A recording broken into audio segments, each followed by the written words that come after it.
Iran is making preparations to make sure that this will be lifted either through political means or through military means. Ali Akbar, as the world waits to see if the path toward diplomacy can continue and if the talks in Islamabad can restart, the news yesterday was that the IRGC had seized 2 ships in the Strait of Hormuz, and just in the past hour or so, we're now hearing that the U.S. has seized another ship in the Indian Ocean.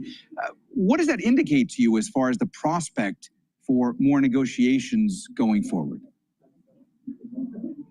The biggest negotiations in Islamabad are 2 things. One is, Trump's assumption that the U.S. has escalation dominance while it doesn't. And second is Trump's vulgar, vicious language, very disrespectful language he's using against Iran and sending mixed messages. He keeps changing his position every other hour. This is a big impediment to any negotiations. But Iran has made it very clear.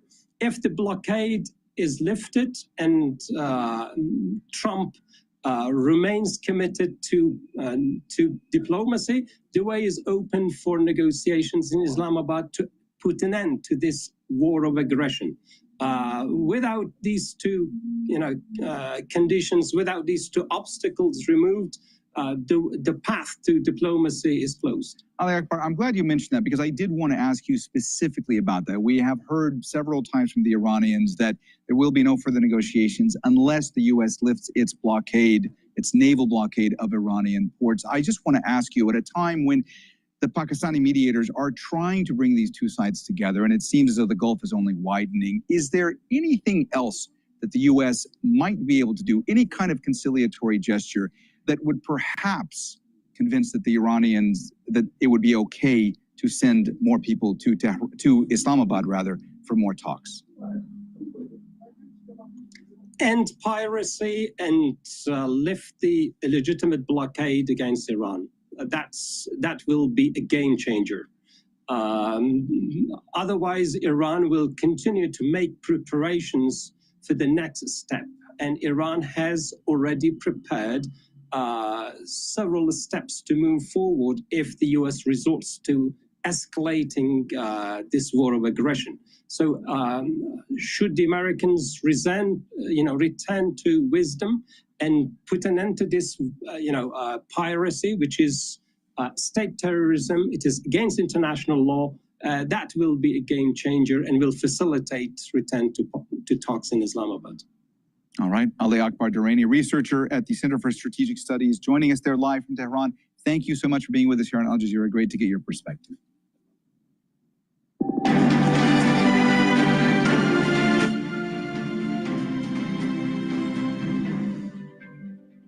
Some developing news out of Gaza now. At least 3 people have been killed in a strike that targeted a car in central Gaza. Israeli attacks have killed more than 780 Palestinians during the ceasefire since it came into effect in October. Well, let's cross live now to Hind Al-Khudri, who's joining us from Gaza City. Hind, can you just tell us what you know about this latest strike? Well, this is a strike that attacked a car that was traveling on Salahuddin Road, and inside this car was 3 civil defense workers that were killed. After this attack, there were a couple of injuries that were also transferred to Al-Aqsa Hospital. But this is not the first time the Israeli forces attack civil defense teams. They have been attacking vehicles carrying civil defense teams during the ceasefire. Hello, this is DrPaulCottrell, and we are live on Rumble, YouTube, and my website, the-studio-reykjavik.com. All these videos are for free. Please help support the work that I do by subscribing to the channels, sharing the links, making sure that you go to the website and help out. You can donate. You can donate through Stripe, PayPal, or Buy Me a Coffee on my website. You can also be a paid member to my Patreon and Substack channel as a paid member. And that helps support the news that I do every day. So please help support. Greatly appreciate it. In addition, I have great products on my store, ebooks, supplements, and course material on immunology and pulmonology. And take a look at them, especially the supplements. They will help to slow down the aging process and allow you to get healthy. So some of the products that I offer are antioxidants, very strong antioxidants. Very strong antioxidants. So you can get the C60. C60 is 1,000 times stronger than vitamin C. Take a teaspoon a day every day. And what this will do is soak up free radicals. I've been using this every day since 2016. So 10 years. Now what this will do is it's going to soak up those free radicals, help bring down stress in the cell and the tissue, and bring down inflammation. Now, when it's soaking up those free radicals, your mitochondria is going to improve and you're going to have more energy in the cell. So you'll have more ATP. And more ATP means that your organ systems will perform better. So your immune system, your endocrine system will perform better. Your cardiovascular health will be better because you're soaking up free radicals and lowering the concentrations of oxidized LDL. When you reduce the concentrations of oxidized LDL, you're reducing plaque formation. So you're helping your cardiovascular health. And it's also going to help with your brain function by bringing down that inflammation, bringing down those free radicals within the neuron. Your neurons are going to perform better. Your mitochondria will perform better in the neuron. You'll have more energy in the at the neuron level. And because of that, you'll have higher production of neurotransmitters, and you're going to have this positive neuroplasticity that leads to faster thinking, better memory. So please go to my store, the-studio-reykjavik.com, and get the C60. You can get it in MCT coconut oil, avocado oil, and extra virgin olive oil. You can get it in a 2 ounce, a 4 ounce, or an 8 ounce configuration. So please go to my store, the-studio-reykjavik.com. Make sure you use discount 5. You get $5 off. If you spend $100 or more, you get a free gift until supplies last. And also olive leaf extract. Olive leaf extract is a dual purpose product. This is going to bring down your inflammation. It's also going to help with your lipid profile. When you're lowering LDL levels and increasing your HDL levels, what will happen is that you'll have less plaque formation. So that's really important. It's a dual purpose supplement that you should be taking every day. And I try to provide dual purpose supplements so you get more bang for your buck. And I'm telling you how to stack these to get the synergy that allows you to slow down the aging process. That's where the magic is when it comes to anti-aging. It's about stacking the supplements properly and having using them continuously so you can have that compound effect, because you can slow down aging by slowing down the methylation of your genes. If you do that, then you'll maintain your youthful gene expression. So please go to my store, the-studio-reykjavik.com. So what's in the news right now is the United States intercepted some tankers that were trying to break the blockade. And oil did go up a little bit in pre-market, but it started drifting back down. Right now, oil is at $93.64 a barrel. And the equity market for the futures is at 7,149. It's down 22 points. So there's no further understanding of when the ceasefire is going to end or if it's going to continue. Trump last night did say that he was going to extend the ceasefire 3 to 5 days. Day before that, he said the ceasefire was continuing indefinitely. So he's wishy-washy. He's going back and forth. You don't get really any true resolution on what's going on in terms of, is there a true de-escalation, or is this just rearmament for more conflict in the region? So oil is above $90 a barrel. So it's, just below 94. Like I said yesterday, 94 is going to be a resistance level. Now, it was trading pre-market above 94, and then it drifted back down as we're getting closer to the New York Open.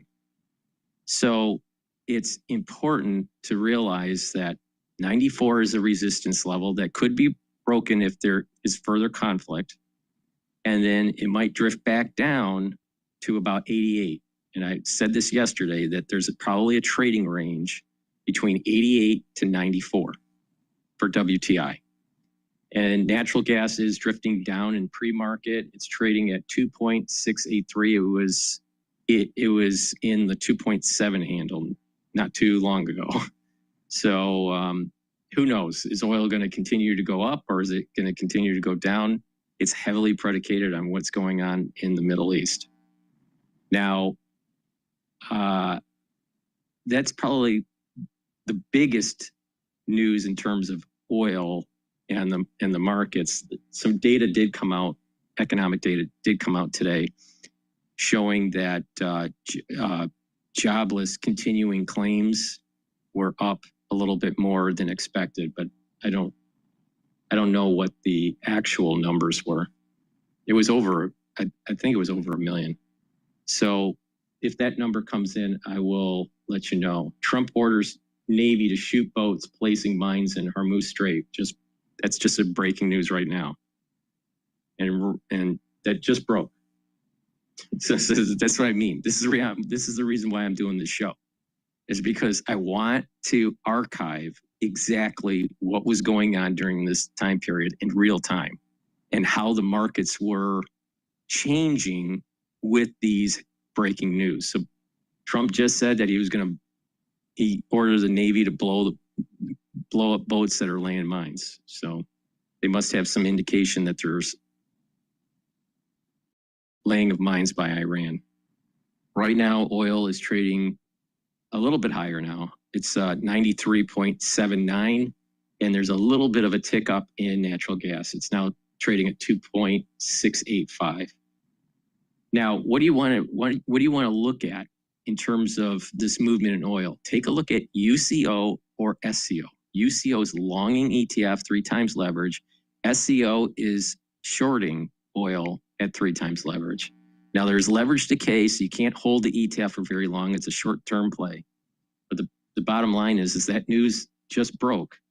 And let me just give you an example of what's happening here. The news that just broke with Trump telling the Navy to knock out the ships that are laying the mines, it was trading at, just before the news broke, it was trading at 41.94 for UCO.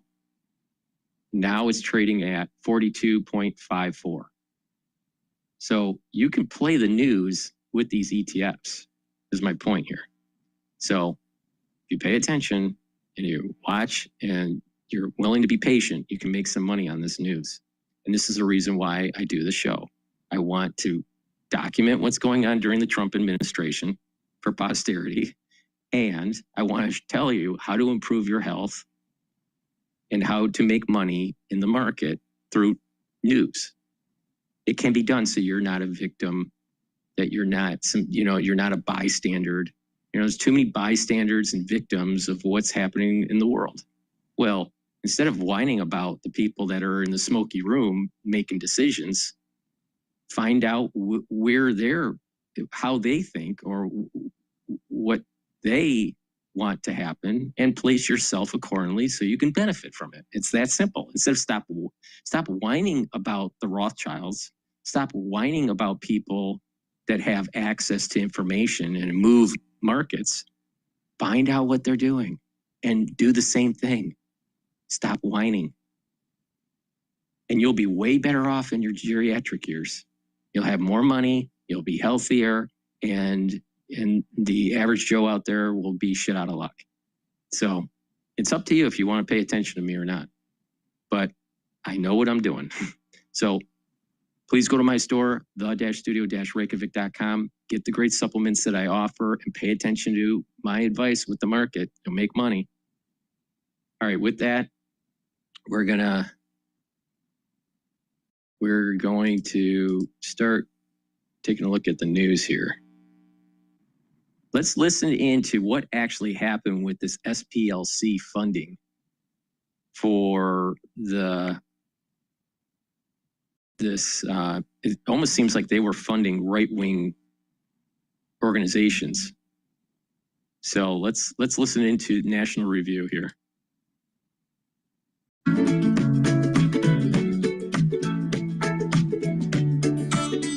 Hey everyone, was this a scam? Hi everyone, I'm Rena Ninen. You're looking at live pictures out of Charlottesville, Virginia. This is where violent clashes have broken out between white nationalists and counter-protests there. I'm Rich Lowry of National Review, and that was news footage from the infamous Unite the Right rally in Charlottesville, Virginia in 2017. Got a lot of attention at the time, still looms very large in progressive minds, and is worth revisiting because we just got this extraordinary indictment from the Department of Justice of the Southern Poverty Law Center, one of the most noxious groups in America, devoted, of course, to deeming any person or any group it disagrees with hate group and trying to get them shunned from polite society, defunded, etc. But according to the DOJ, it's even worse than that.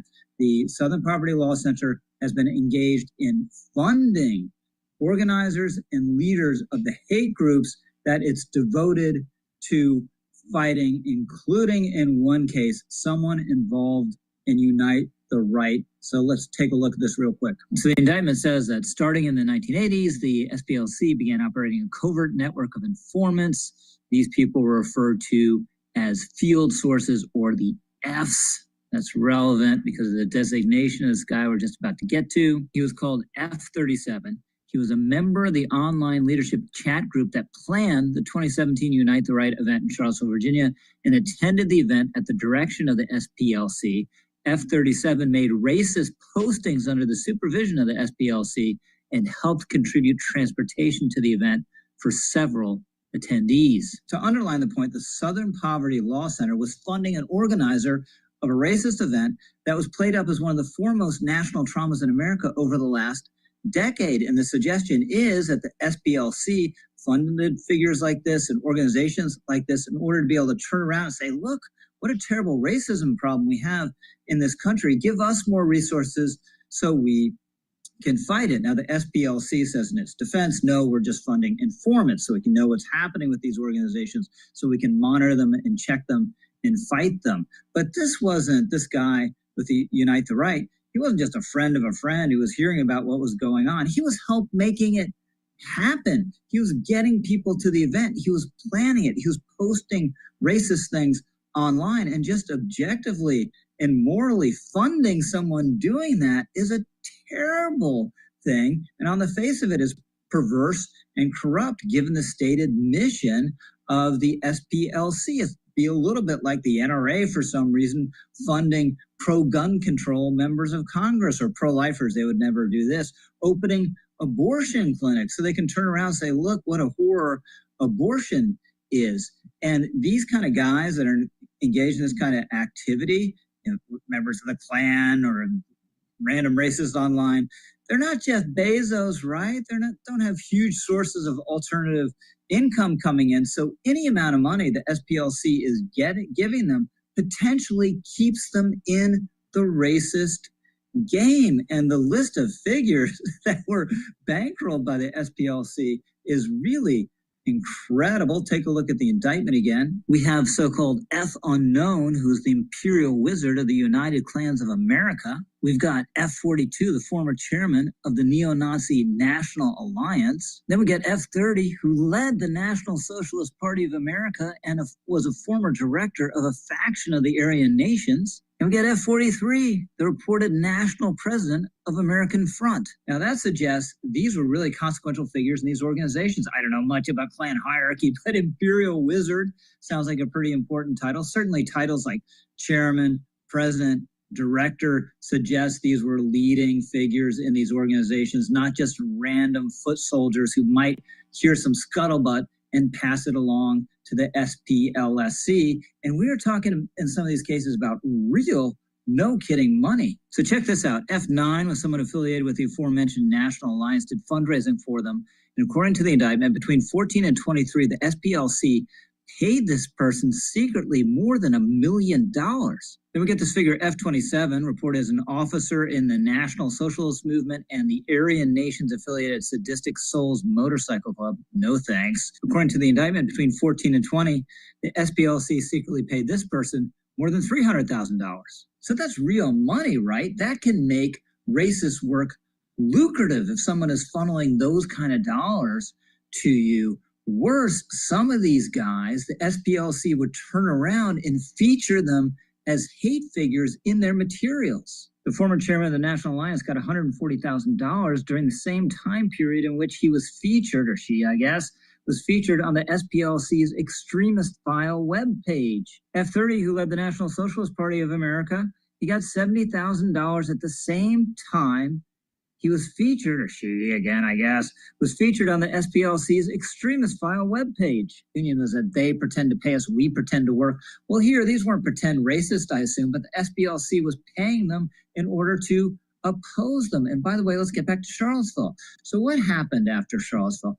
I will argue this is an event that was exaggerated, involved a couple hundred people, shouldn't have happened, terrible. But it is true that someone was killed.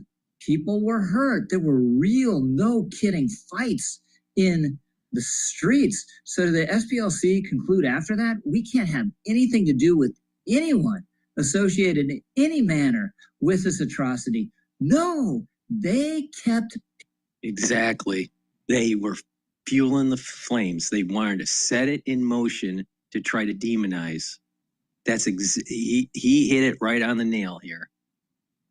They didn't. It wasn't like, well, we're trying to infiltrate and find out their structure and try to stop it. Nope, they were feeding it. They wanted to get worse and metastasize. That organizer for years afterwards. Let's go back to the indictment. Reminder, F37 is the guy who was involved in planning Unite the Right. Again, that event happened in 2017. But according to the indictment, between 2015 and 2023, 6 long years later, the SPLC secretly paid F37 more than $270,000. Now, Charlottesville is quite bad, never should have happened, but another day and age, this might have been a local story or a state story.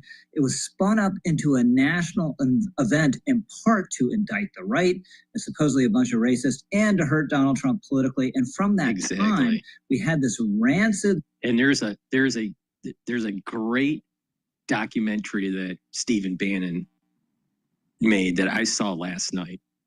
But it was during this time period. It was during the midterm election. All right. You have to remember this is tied into going into the midterms. Right. So Trump's already in office for his first term, Trump 1.0, and now they're getting ready to demonize the right, demonize the Republican Party, demonize Trump as they go into the midterm election. And the midterms, they did lose. So in terms of the Republican Party.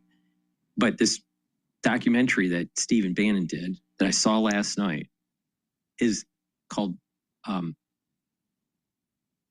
Blink.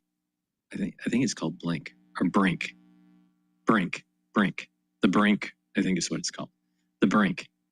And it shows like behind the scenes of what he was doing in terms of US politics and also in Europe. Okay. So, and there's a decent amount of it in the movie or in the documentary about this event. All right. So I highly recommend seeing The Brink by Stephen Bannon. It's on YouTube for free. All right. If you want to just watch the ads, but it's perfect to understanding what is going on behind the scenes during this time period.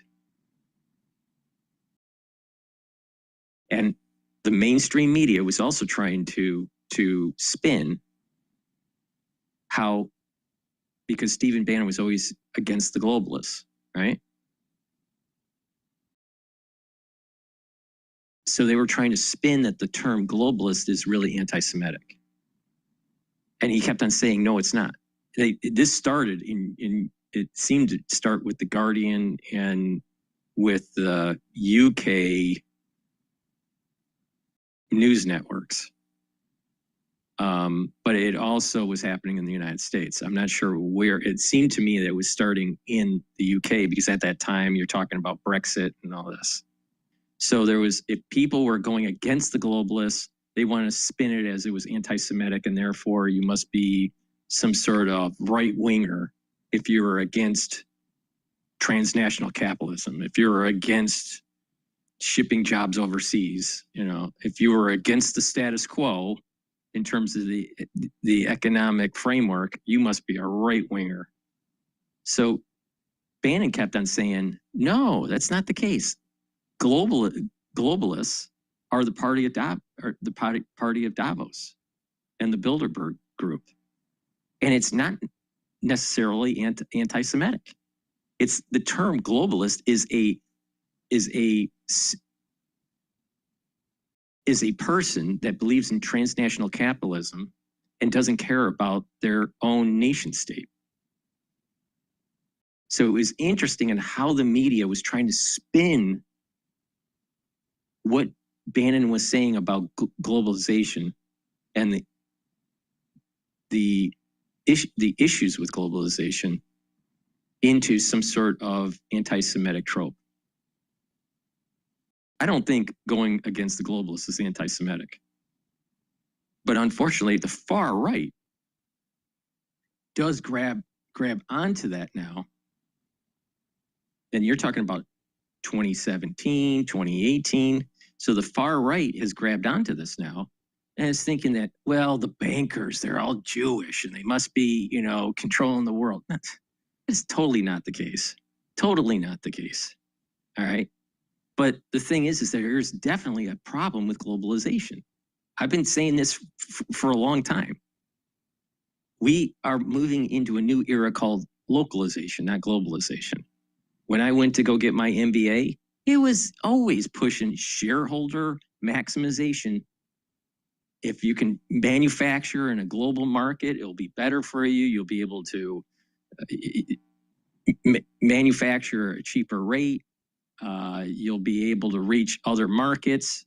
You may be able to reduce your, shipping costs. You'll be able to focus on certain regions of the world that have certain competitive competencies that will be synergistic for your organization, blah, blah, blah. So we were told in business school, that's the way to do it. But the thing is that that's not the way to do it, because what happens is that when you actually hypercharge that throughout your whole economy, you lose the economic clustering. You need to have a healthy economy. You need a multitude of different types of businesses and different types of know-how, and manufacturing is one of them. And when you make something physically, you actually learn how to improve something. That's where innovation comes in. Our world doesn't turn economically because of invention. It turns due to innovation. And there's this subtle nuance here.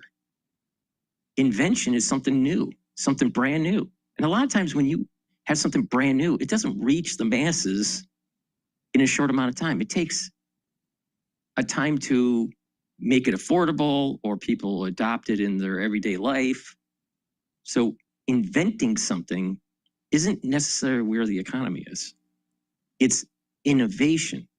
And innovation is tweaking it, making it more accessible or cheaper or more user-friendly, or it's improving it. It's mutating, evolving into a better product. That's where the economy is. You can't do that if you don't make it. And this is the reason why that societies that don't manufacture don't innovate. So if you used to be a manufacturing country or company, and you start to ship it overseas, you are no longer an innovation company, inventive company. You're no longer an inventive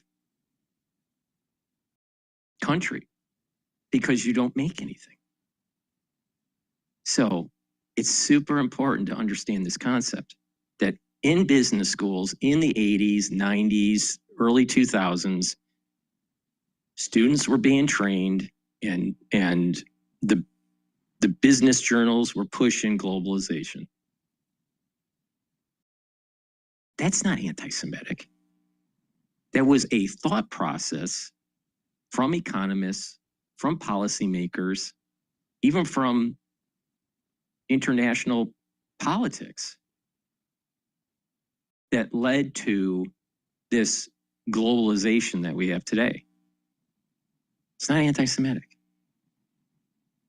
Going after the globalists is actually saying, you know what, maybe we went too far with this, and that we need to have some economic clustering coming back to have a vibrant economy and to have that innovative spirit that making things allows.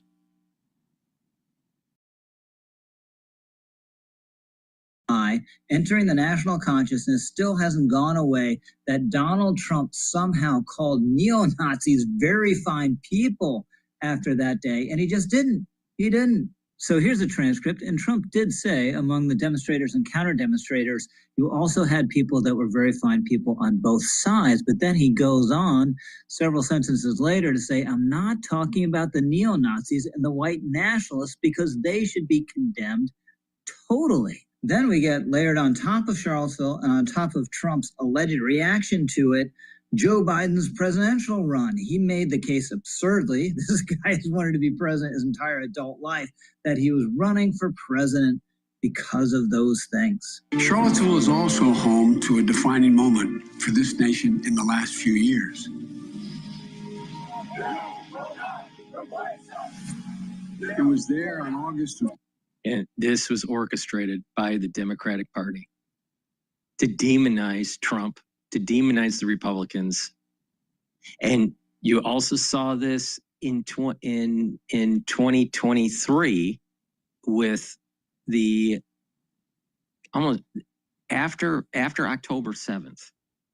You could see on campus how people were aligning themselves for the Palestinian cause, aligning themselves in this oppressor and oppressed mentality. All right. And they wanted to demonize the Republican Party. You have to remember what was happening in 2024. 2024 was the general election. So this is their modus operandi.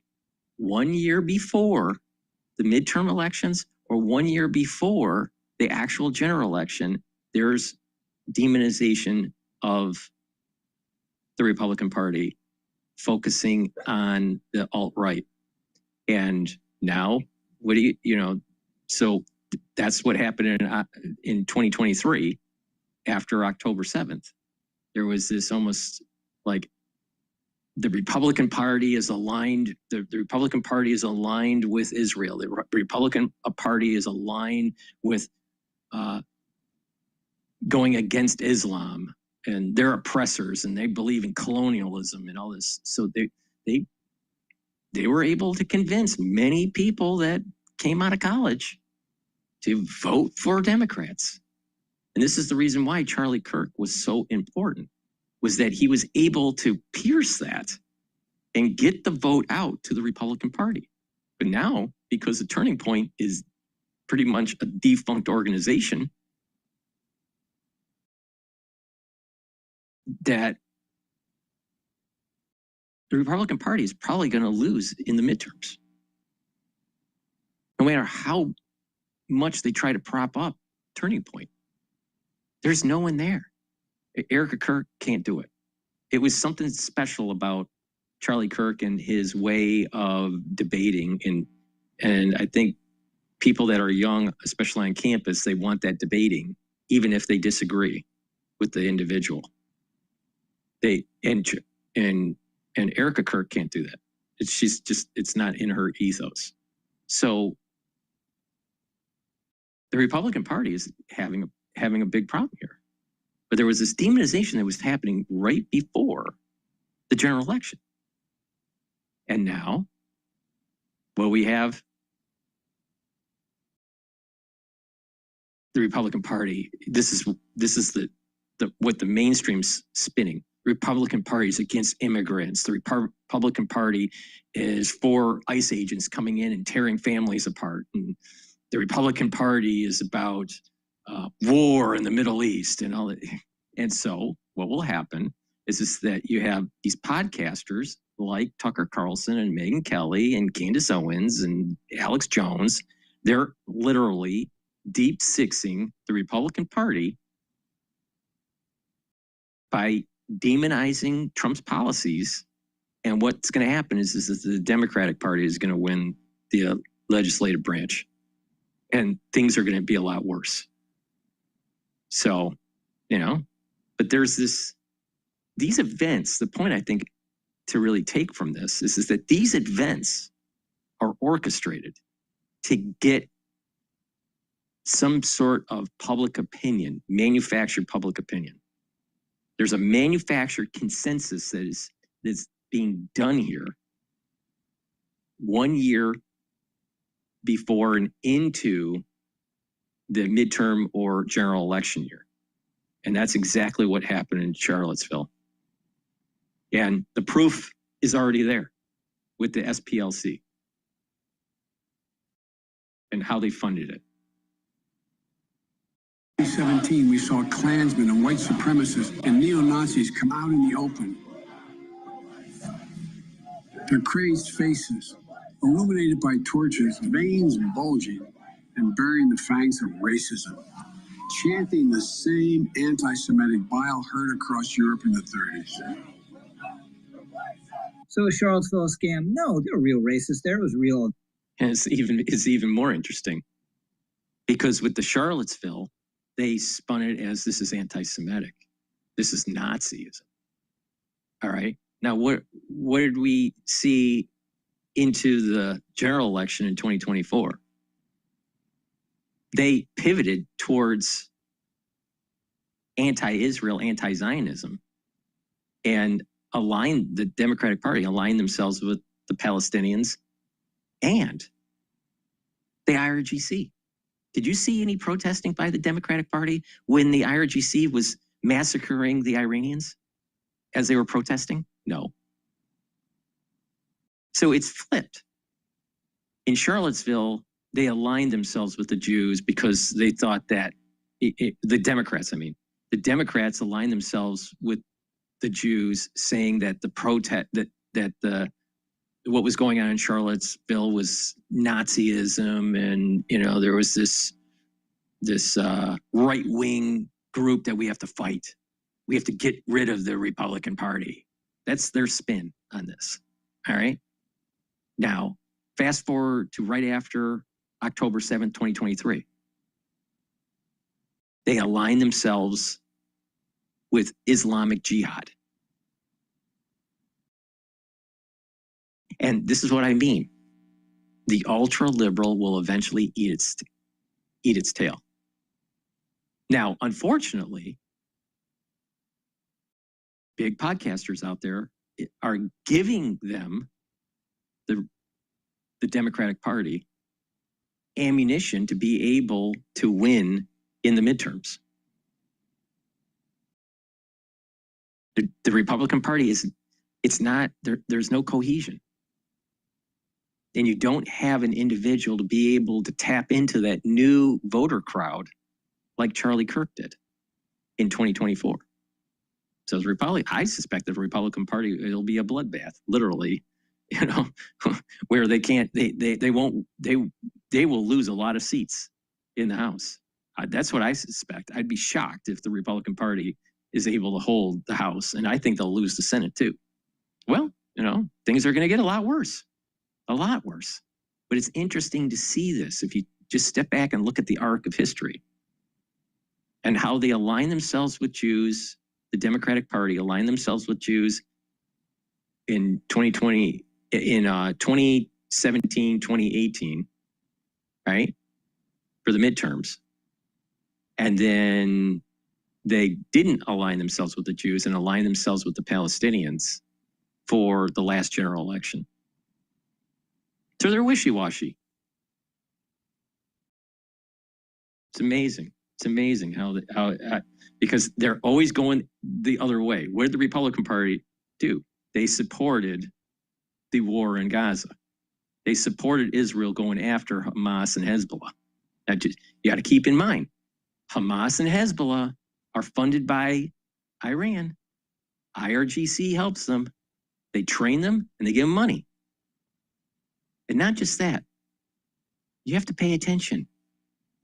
Hezbollah was the group that started to constitute itself in Lebanon.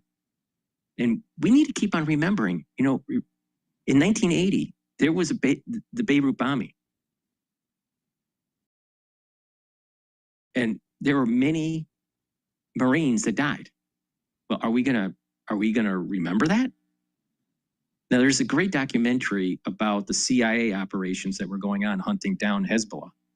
But when the bombing took place, and when I think it was William Casey running the CIA, his mission was to hunt them down. Now, he thought it was one cleric that wasn't involved and it was someone else. But as they were getting intelligence in the region, they started finding out that there was this thing called the Party of God, which ended up being Hezbollah. And that all came from Iran. So we need to destroy the root cause of Hezbollah and Hamas. And the root cause of Hezbollah and Hamas is Iran. And it's theocratic regime.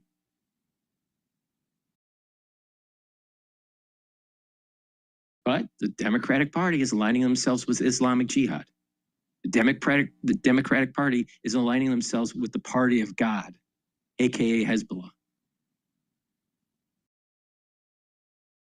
Terrible day, never should have happened, but we had this vast edifice of meaning piled on top, this really small foundation of what really happened there. And now we know that the Southern Poverty Law Center was part of that foundation, an organization devoted supposedly to stopping things like that from happening, instead played, at least at the margins, a role in helping make it happen. And that's a disgrace. I'm Rich Lowry, over and out.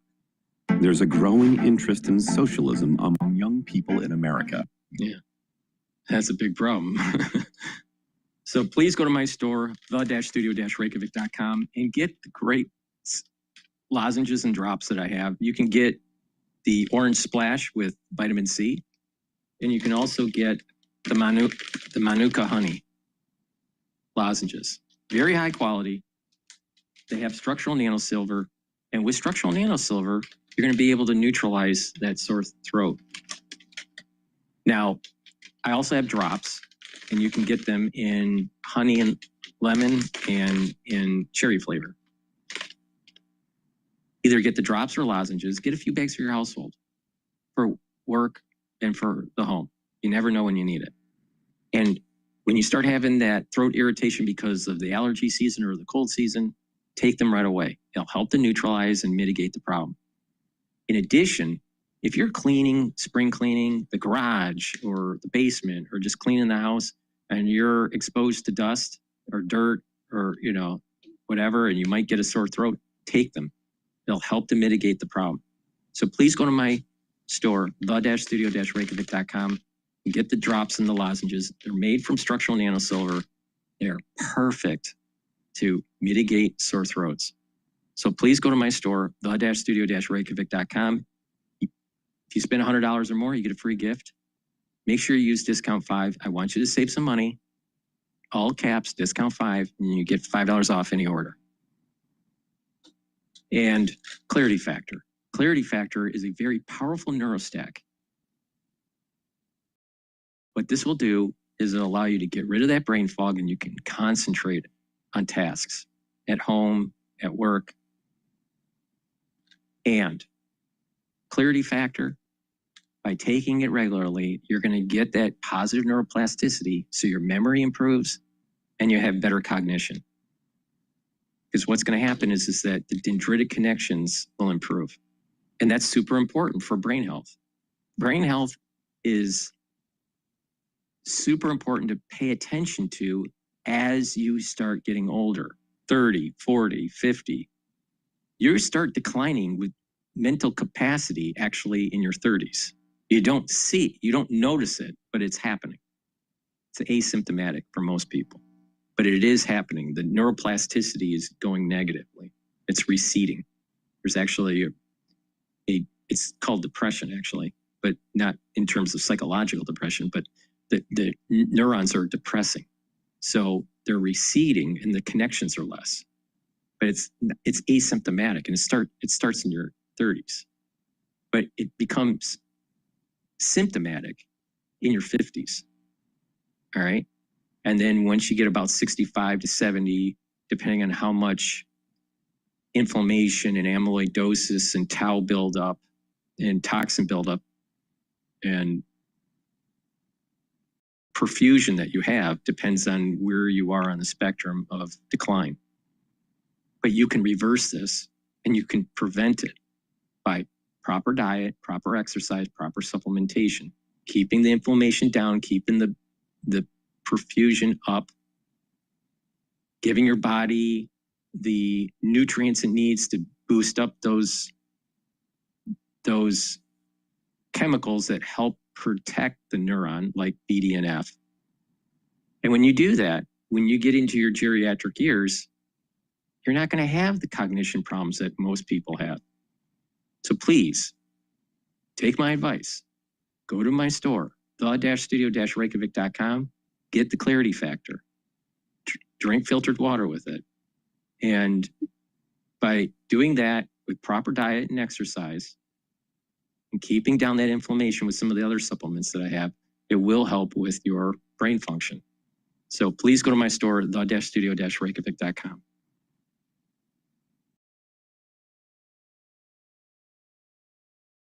All right, let's listen into Bloomberg. Statements we hear, including the potential of ethnic transfer, annexation, etc. And then you have Iran.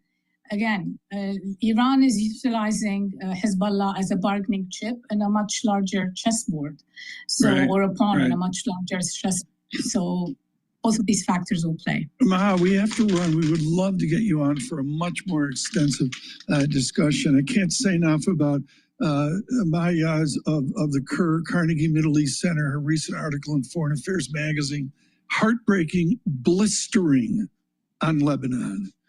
Thank you so much for that this morning. Futures -19, a real Stacey. What are we waiting for, Paul? Tweets? Are we waiting for, well, we're seeing somebody else to be fired? Well, I'm seeing that President Trump has ordered the U.S. Navy to shoot any boat putting mines in the Strait of Hormuz and vowed to step up efforts. So that's the latest communication. His sentence, there's to be no hesitation. Additionally, our mine, quote, sweepers are clearing the strait. The Washington Post article got some traction yesterday.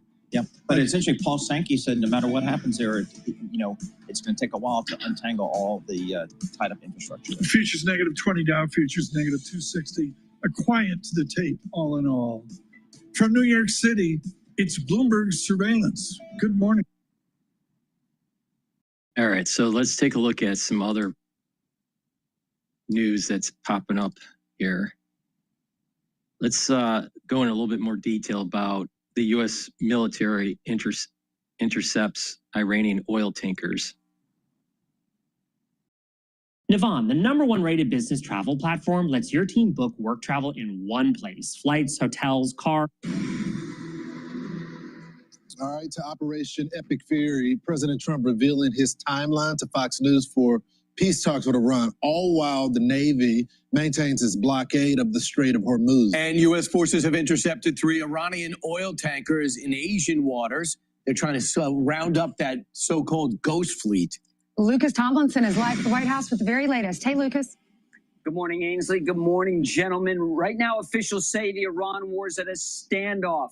The blockade remains in place. The Strait of Hormuz remains closed. President Trump says there is no expiration to the ceasefire, telling our own Martha McCallum on the phone, quote, there is no time pressure on this, that the 3 to 5 day window reported earlier today is false. The blockade scares them even more than the bombing. They've been bombed for years, but the blockade they hate. The Washington Post reporting, even if the shipping lanes are open in the Strait, quote, it could take 6 months to fully clear the Strait of Hormuz of mines deployed by the Iranian military, and any such operation is unlikely to be carried out until the U.S. war with Iran ends, the Pentagon has informed Congress. A reminder, there's no go-around from the Persian Gulf. There's only one way in and out of the Strait of Hormuz. The U.S. Military Central Command with an update on the blockade. U.S. forces have directed 31 vessels to turn around or return to port as part of the U.S. blockade against Iran. And President Trump posting very good news. I have just been informed that the 8 women protesters who are going to be executed tonight in Iran will no longer be killed. 4 will be released immediately. 4 will be sentenced to 1 month in prison. Here's more from Caroline Levitt yesterday with Martha.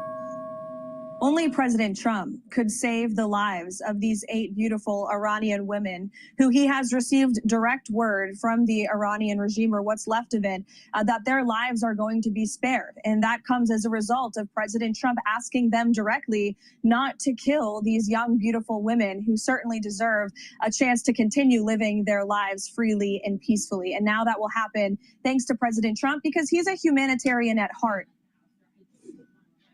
And Iranian forces seized those 2 ships yesterday in the Strait of Hormuz after U.S. forces seized 2 Iranian oil tankers. It appears to be a tit for tat. Right now, there are no plans for Vice President J.D. Vance to fly to Islamabad to continue negotiating with Iran. The White House says they're waiting for a comprehensive Iranian counterproposal. So we wait, guys. So just to be clear, Lucas, we picked up these ships far away from the Strait because we know we're beginning to unwind how Iran is getting their ghost ships in and out and how they're trafficking their oil, right? That's right. One of them was outside the Strait of Hormuz in the Gulf of Oman. The other one, Brian, you're right, was in the Indian Ocean, far from the Strait of Hormuz. That ship allegedly had left Karg Island with oil. It was a sanctioned vessel, but the U.S. monitored it, sent in the Navy SEALs to board the ship in the Indian Ocean. It was a sanctioned vessel with oil bound for Asia, Brian. Yep, and maybe bound for China. So that's certainly going to affect them. Lucas, thanks so much. That's what Lindsey Graham put out last night. I'm just going to interrupt them and just mention that the markets are open in New York and the S&P 500 is down. It's at 7,121. I have a target of 7,400 to 7,800 by year end, may even get to 8,000. VIX is trading at 19, so that's stable. The dollar is just slightly stronger against the euro at 1.169. And the USD Japanese yen is trading at 159.47. Bitcoin is trading at 77,760. And natural gas is trading at 2.648. Oil is trading at 93.90. So it's going to be tested in that 94 resistance level today. And watch for UCO. It's trading right now at 42.58. If oil passes the 94 barrier, I suspect that you're going to see like a 42.9, maybe even a 43 on UCO. If you like the content that I do, please help support the work by donating on my website. You can donate through Stripe, PayPal, or buy me a coffee. And make sure that you subscribe to all my channels to help spread the word. Social media.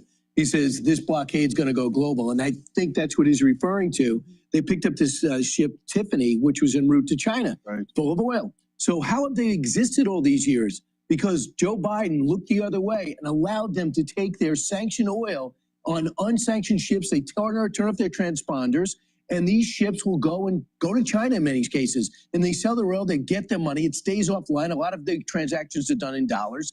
And now we're saying we're stopping you here, and we also know what you're up to over there. So the question is, Ainsley, does now the Chinese and other people that are considered allies of Iran start to put pressure on them to make a deal?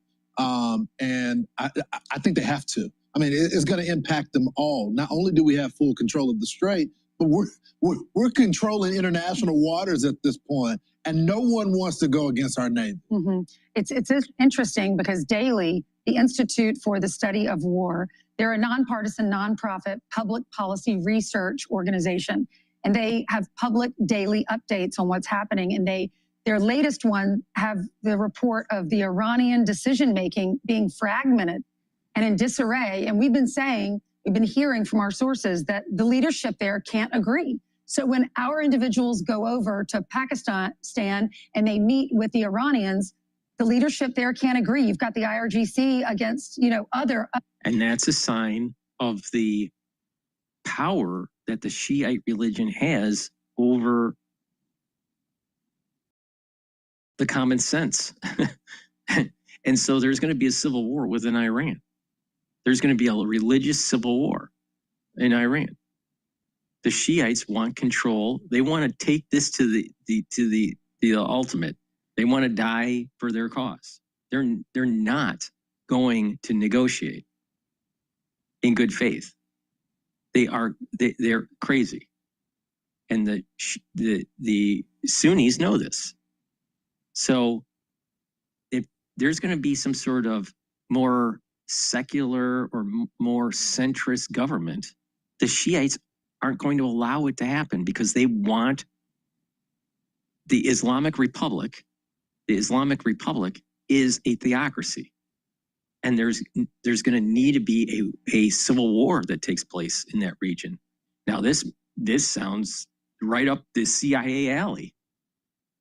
Find a way to overthrow the Islamic Republic and allow for the seculars to gain control and have a constitution and not be beholden to the Shiites. I'm just surprised it's taken so long for the CIA to get their act together with Iran.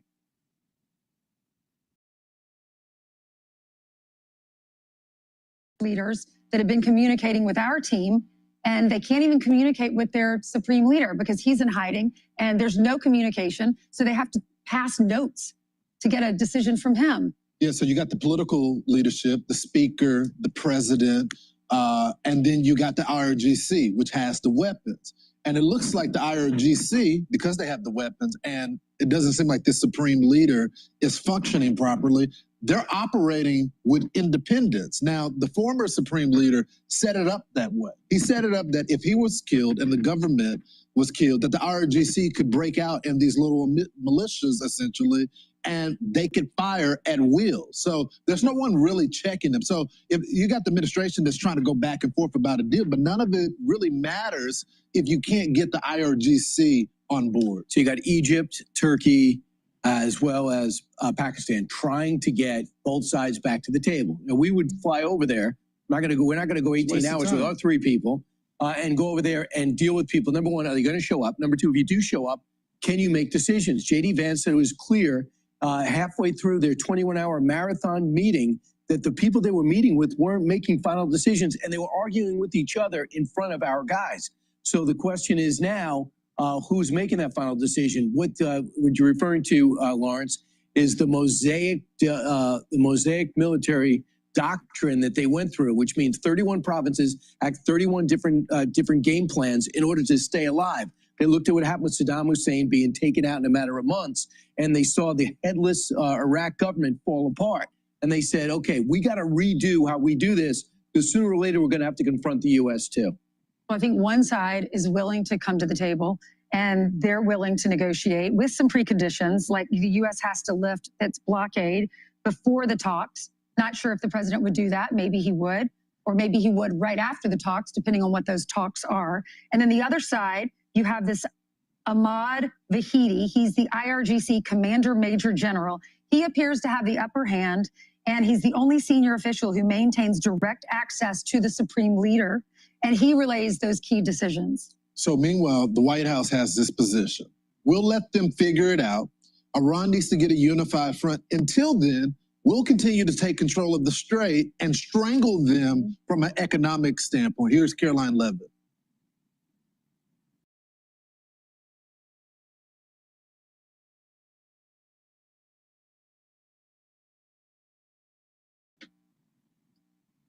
We await their response, and we will see. The president has not set a firm deadline to receive an Iranian proposal, unlike some of the reporting I've seen today. Ultimately, for the ones that are watching the telemetry on YouTube or on my website, market telemetry, oil is now trading at 94.35. So it broke the 94 barrier and it's approaching the retracement of 94.84. And UCO right now is trading at 72.76. If you've been paying attention to me and you did a little bit of pre-market trading, you would have made money in UCO. Line will be dictated by the Commander-in-Chief and the President of the United States. The White House and our intelligence community certainly has a good understanding. However, we want to see a unified response and a unified proposal. To the previous question's point, you see a lot of different messaging on social media from many people within the regime, and a lot of that public nonsense is not what we hear from them privately. But again, we want a unified response, and that's what the President is awaiting. Yeah, it's tough to deal when you don't know, you can't get them to show up, and if they do show up, they can't speak with one voice. So we kind of have an impasse now. It's amazing. We've heard a lot about gas prices with what's happening there. It's affecting gas prices globally, and a lot of Americans are worried about it, but the S&P 500 and the NASDAQ closed at records. Look at that. 3 green arrows up dramatically. Yeah, earnings are strong. Let's just take a look at what the gas prices look like right now.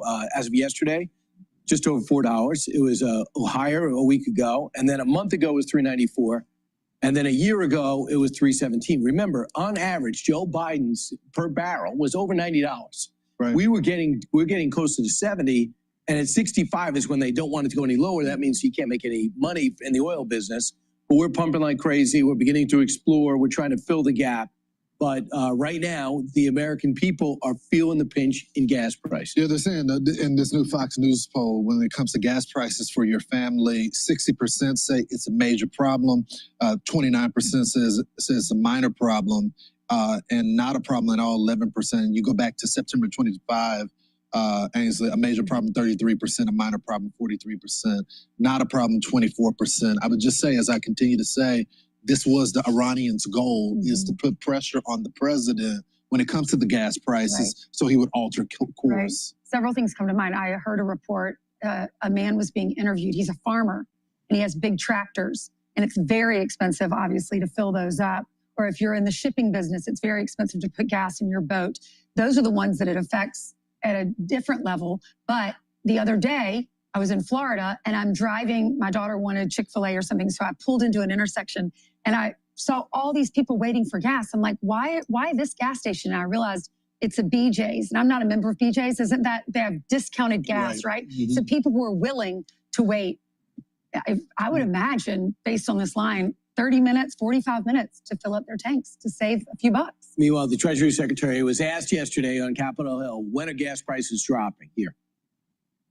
I can tell you that it is my belief that when we talk about gasoline, that the crude market is currently in what is known in the energy business a very steep backwardation, which means that the future prices are much lower than we are at present. I think the conflict will end. I think gasoline prices will come back to where they were or perhaps lower, as they did.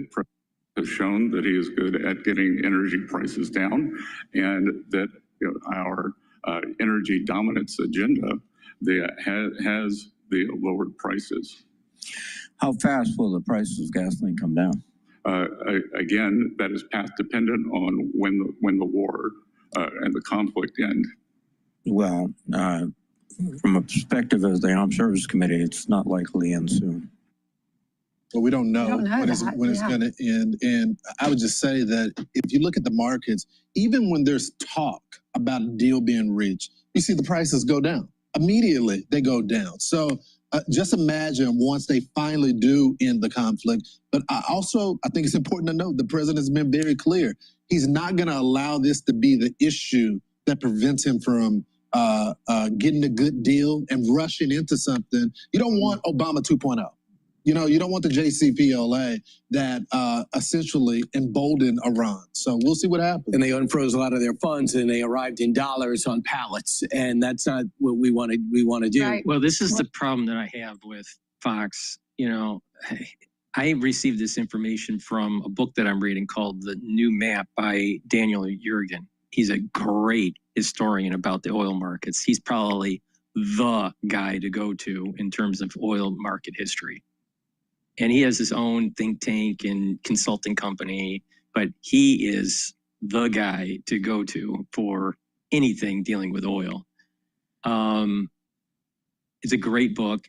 I think he published it in 2021, but it's talking about the new geopolitical map because of oil shale and fracking and natural gas that's coming from the fracking and how it's changing the whole scene here. And it's a fascinating book. But within that book, and he's talking about Iran, because he divides the book into regions. So the Middle Eastern region and about the Iranian sanctions that we had, that there was oil that was confiscated and sold in the market and put into an escrow account. And also certain assets, overseas assets, were seized and put it into an account. What Obama did was that he didn't give American taxpayer money to Iran. They took the money from escrow accounts from the sanctions. So it's spun in the mainstream media, especially on Fox, not fully explaining that. Americans didn't give Iran new money. The Iranians were given back the money that they had through the sanctions. It was theirs, but it was confiscated, and then it was given back. So, but should they have been given the money back? No. Should they have been able to be on a glide path to nuclear weapons and allow them to build this shield of defense with these drones and missile systems? No. I mean, Obama failed. Obama failed because of that.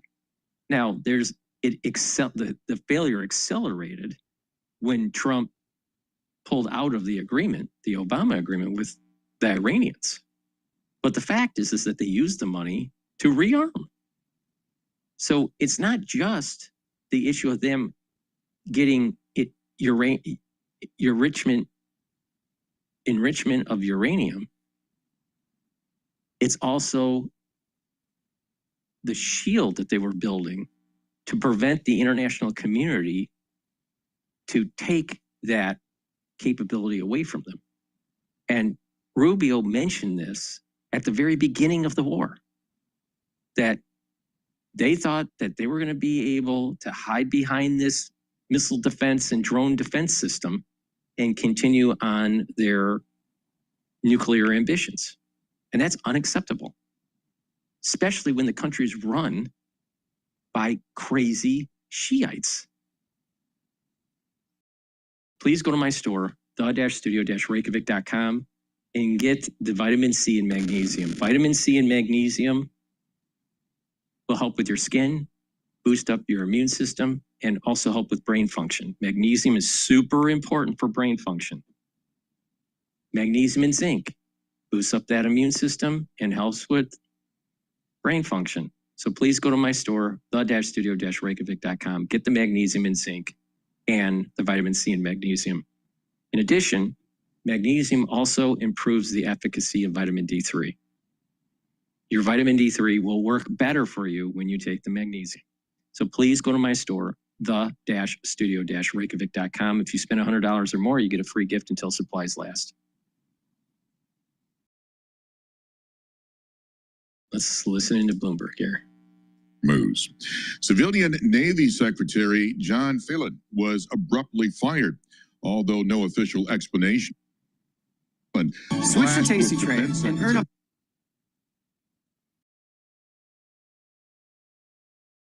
building priorities.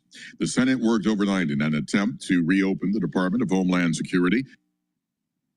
All right, what I'm going to do is apologize for that. I'm going to play this MS Now rally. Steve Ratner is talking about tariffs. and the effects on the economy. Under record highs yesterday after President Trump extended the ceasefire with Iran indefinitely. That rally comes as the stock market has remained mostly positive throughout Trump's second term, despite economic volatility around the war and the administration's sweeping so-called Liberation Day tariff hikes last year. Let's bring in former Treasury official, Morning Joe economic analyst Steve Ratner with charts on what is behind Wall Street's positivity. So, Steve, this can be very confusing to people who watch this economy. They see the jobs numbers, they see the huge inflation numbers as well. They see tariffs being placed on goods and services across this country. And yet the stock market continues to march upward. How does that work exactly? Yeah, Willie, it's a mystery to a lot of people. And in some cases, even people who are professional investors on Wall Street did not predict this kind of surge. But we can take a look at graphically what's been going on. So Trump arrives. We have Liberation Day, which, as you mentioned, was a hit to the stock market. It went down pretty sharply, quite sharply.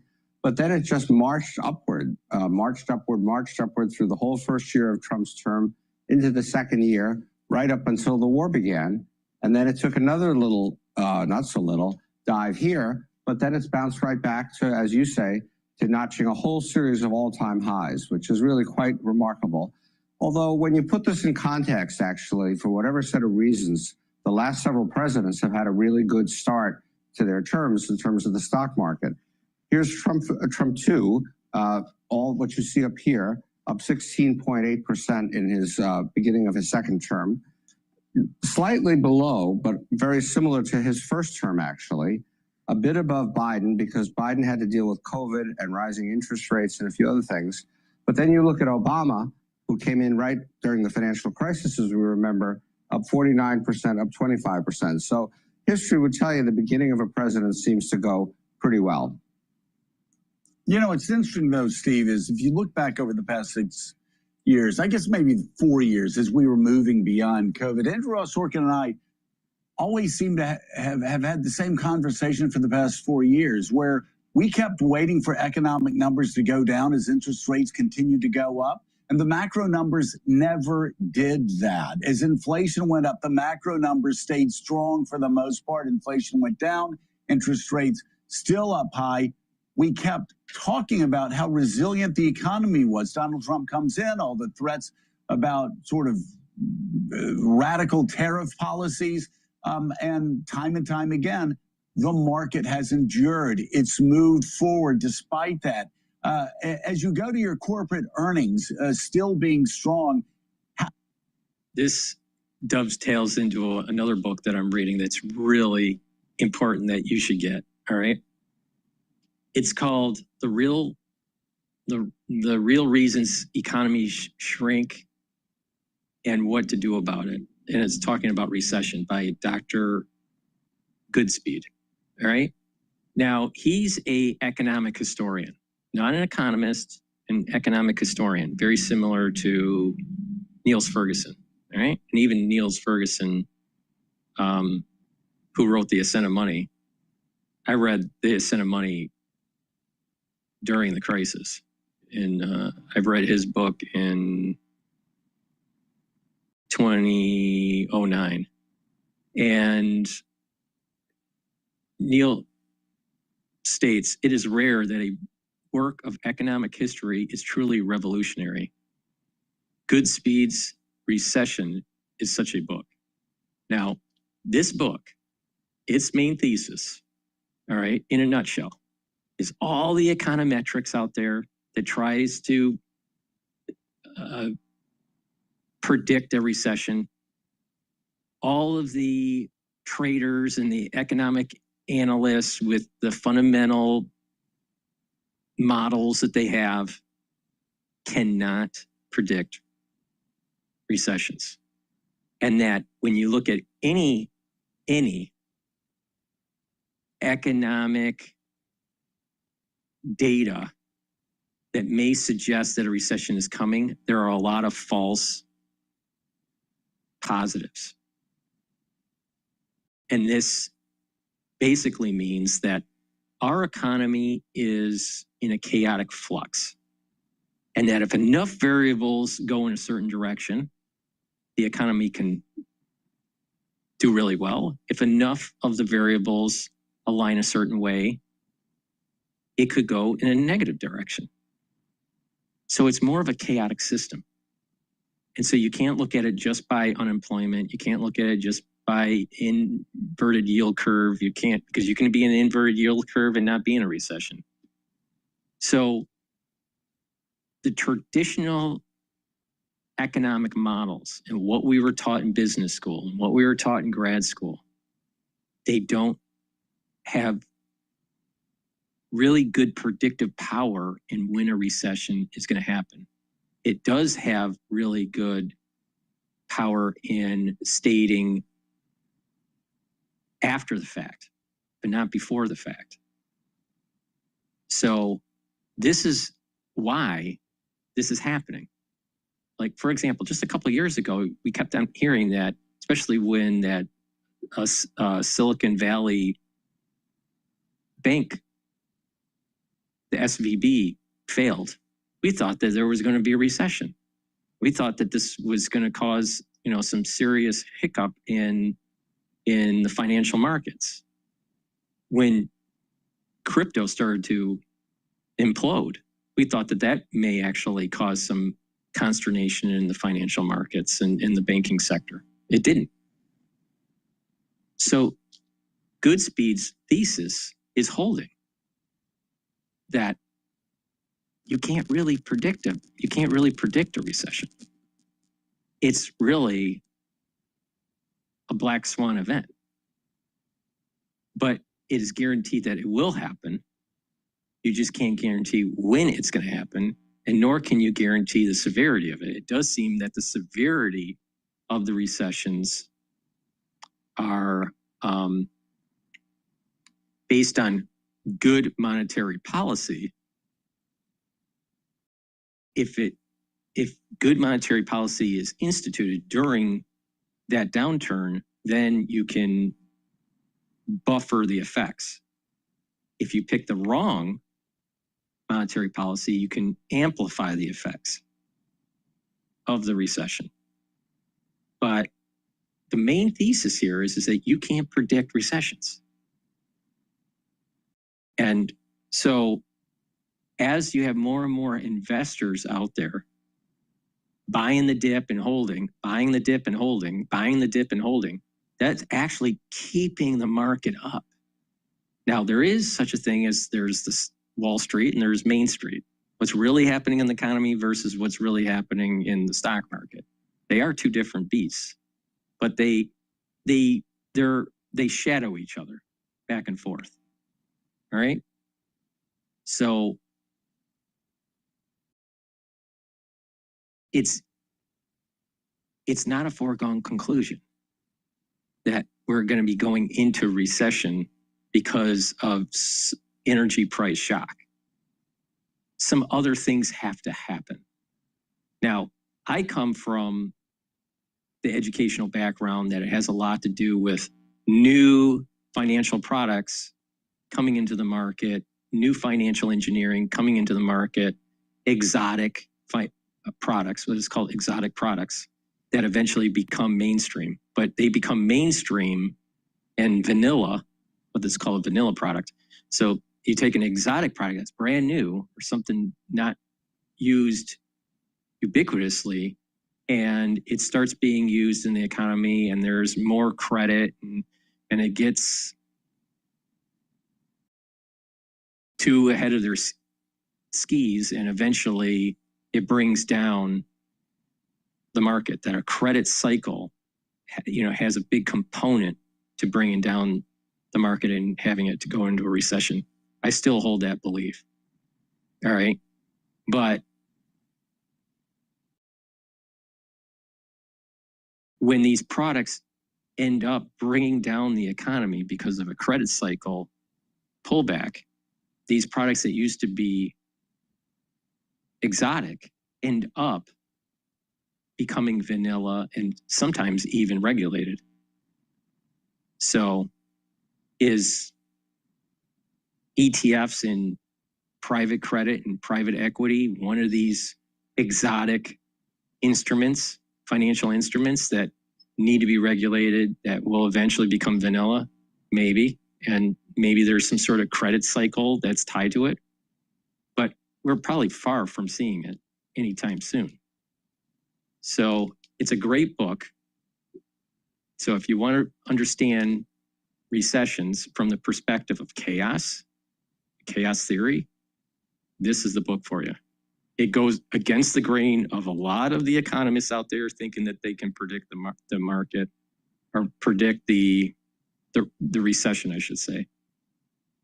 And the key is that when you look at all these different indicators, there's a lot of false positives. And just by trading the last 5 years, you can sense that there's been a lot of false positives. A lot of the economists out there thought we were going to go into recession because of tariffs. Didn't happen. A lot of people thought we were going to go into recession because of the oil shock. It didn't happen. A lot of people thought that we may be going into recession because of the overspending during COVID. Didn't happen. A lot of people thought we were going to go into recession because of some of the failed banks and the lending that was taking place, especially on the West Coast. Didn't happen.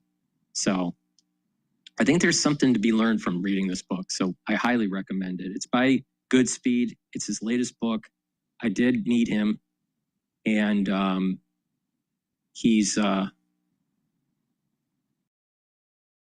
bringing a new light on a subject that a lot of experts thought that they had a hold on with using econometrics, and the econometric models just don't have strong predictive power in terms of predicting recessions. All right, so we'll continue with Ratner's chart here.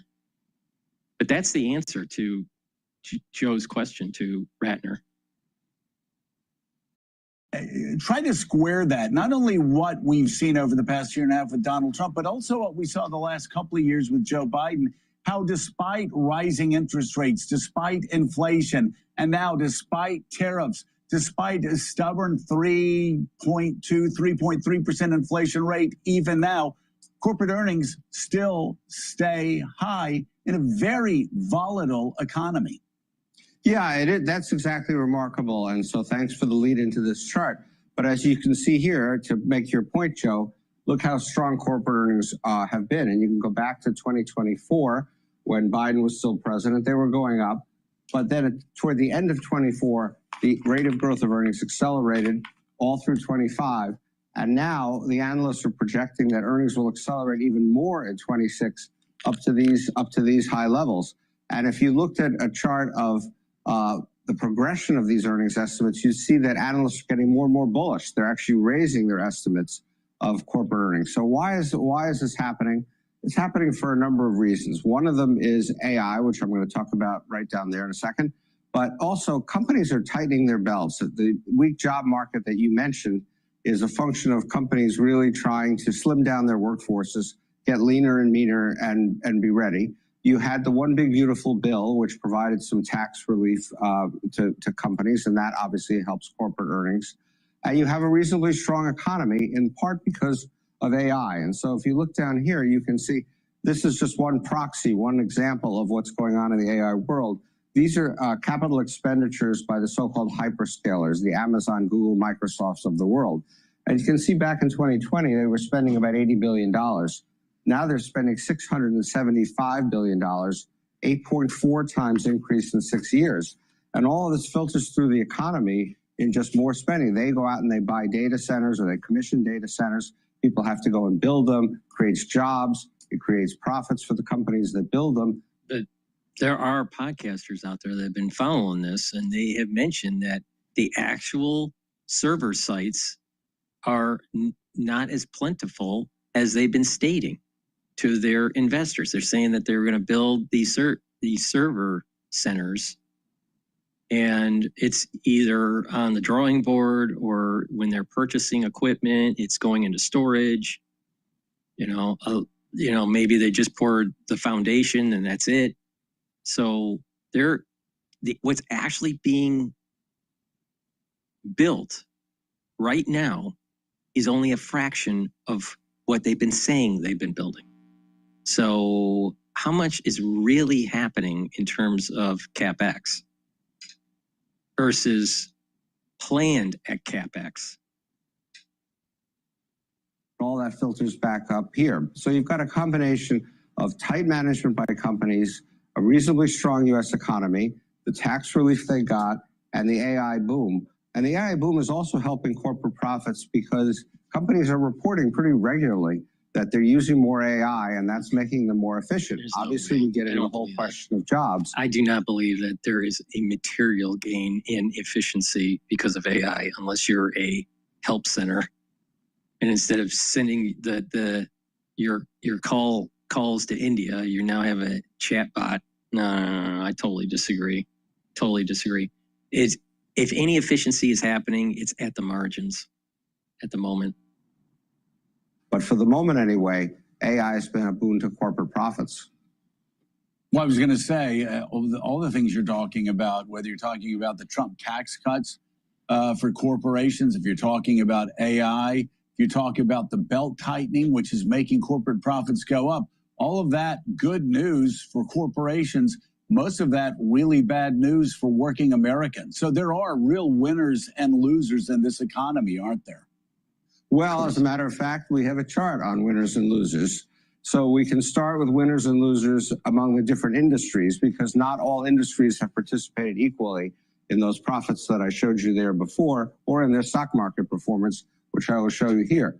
So if you look at a category which we call consumer staples, this is Walmart, this is Procter & Gamble, this is things people buy just as everyday needs. Those stocks were doing quite well before the war. Since the war, they're down. Why are they down? Because gasoline prices are high and all energy costs are going up. And so the expectation is consumers are going to have to cut back on their spending on these kinds of items. Airlines, probably pretty obvious. Higher fuel costs, not good for airlines. Utilities, similarly. Materials are companies that use a lot of commodities, and commodity prices generally have been going up because of this inflationary situation. And then you have the Magnificent Seven, the technology companies that we talk about, again, the Amazon, Google, Microsofts of the world. They actually had a tough first quarter because Trump put tariffs on them, and you had what was called the DeepSeek moment when it looked like China was going to be successful in AI. But then post the war, coincidentally, all those pressures came off, they're up. And then, of course, oil, you'd expect, they were up before, but oil companies have been up substantially since the war began. So those are winners and losers on the company side. But to get to your point, Joe, you can look at individuals, and you can see that actually individuals for the past year or so have done, on average, and you obviously have a lot of income inequality. I don't want to minimize that. But on average, earnings were running slightly above inflation. So people were getting a little more purchasing power on average. But what happened when the war started, as you pointed out, was inflation goes up, wages actually were drifting, wage increases were drifting down. And so as we sit here today, consumers are really getting no benefit from this economy. They're essentially staying flat at best in terms of their purchasing power. And this is the reason why I do this show.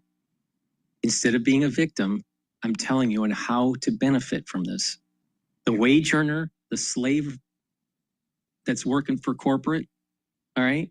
Right now, because of the war, because of inflation going up, you only have approximately 0.2% increase in your purchasing power, 0.2%, while the spread was usually about maybe 1%. You only have 0.2% of purchasing power increase relative to inflation. But if you listen to me and you buy in actively the market and you make money, you're going to be able to offset that and maybe even do better. So you're not a victim of inflation. So stop being a victim. Stop whining about it. You can manage this for your family.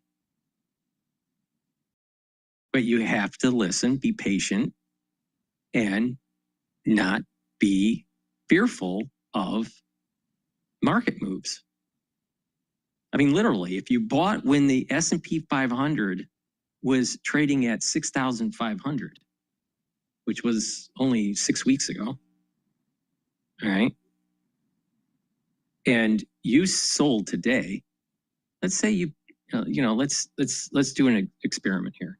So 7,124 is what the S&P 500 is trading at right now. And you bought at 6,500 when the war started. That's a gain of 624. All right. That ends up being approximately a 9.6% gain. So if you threw in, let's just say $5,000 in that,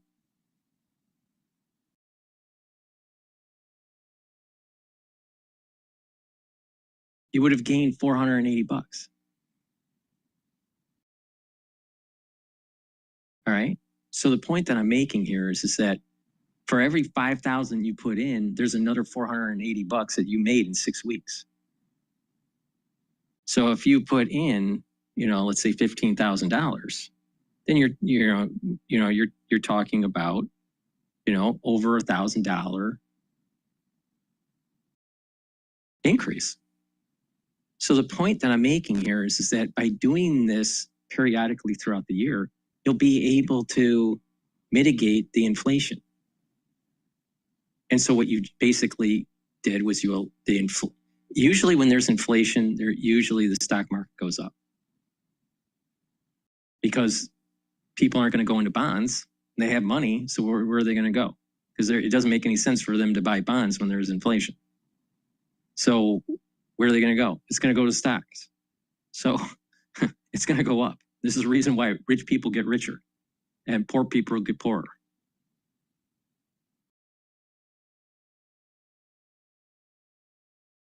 And so when you look at the polls that you guys have been talking about so much over the last few days about Trump's handling of this and that, the economy, the war, and so forth, this has certainly got to have an impact on people's perception of his handling of the economy. They're seeing higher gas prices, well over $4, and they're not seeing their paychecks going up by nearly that much at the moment. And oil this morning back over $100 a barrel. So those gas prices aren't coming down anytime soon. We'll see. Morning Joe, economic analyst. They didn't Steve tell you on Reiner. how to solve the problem. They'll just tell you, see, my whole show is about how to solve problems. I'm showing you how to solve the inflationary problem and help your family out. I'm also telling you how to improve your health. A lot of these shows, they tell you, diabetes is up and blah, blah, blah, or this medication is, is new and FDA approved and blah, blah, blah. Don't go down that road. You don't need to. You don't have to. You can take charge of your life and be healthy. You can take charge of your life and be a master of your own destiny and not a slave to someone else. Because if you work for someone, guess what? You're a slave. Just a modern day slave. Please go to my store, the-studio-reykjavik.com, and get the omega-3. Omega-3 will help to bring down systemic inflammation and control your lipid profile. Super important. Why? Because it helps to bring down LDL levels and increase your HDL levels. And when you do that, you're reducing plaque formation. By reducing the concentration of oxidized LDL, you reduce plaque formation. And you stack that with a lot of other stuff like C60, vitamin D3, K2, turmeric, ashwagandha, nattokinase. You stack those together, you'll be able to actually bring down the actual blockage, reduce the blockage over time. It takes about a year to a year and a half with proper diet and exercise. So you can pay attention to me or you can go down the road of cardiovascular disease. It's up to you. Please go to my store and get the Myotrol. Myotrol will help to build muscle. When you get older, once you hit about age 40, males and females have a hard time building muscle. You start losing muscle. It's called atrophy. This will help to prevent that. This Myotrol will help you to build muscle. Do a little bit of resistance training, take the Myotrol, and help with the gene expression to build the muscle and to maintain that muscle. In addition, with better musculature, you're improving your brain function because you're building up higher concentrations of myokines and BDNF, which are neuroprotective. So please go to my store, the-studio-reykjavik.com. If you spend $100 or more, you get a free gift until supplies last. And this stack that I'm going to tell you here is really good for your brain, for your cardiovascular health, and also your immune system. Turmeric. This will bring down inflammation and soak up free radicals.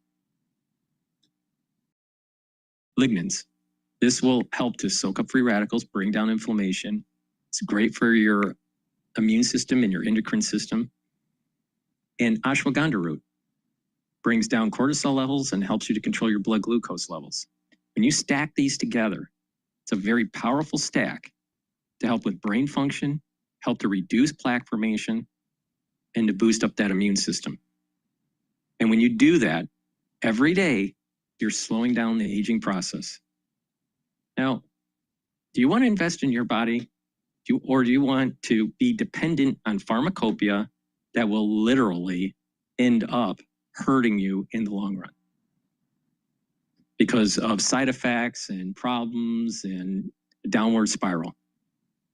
People that are on heart medication, you know, they may be able to stabilize them in terms of, let's say, their lipid profile or contractibility of the heart, but eventually over time, it gets worse. You got to up the dosage. And eventually the patient has more side effects. And eventually it's a slow decline of heart failure. Or do you want to do some cardio, do some resistance training, and make sure that your arteries are clear? It's up to you. Most people that have cardiovascular disease is because it's self-induced, not because of some sort of genetic issue or formation issue during birth, congenital.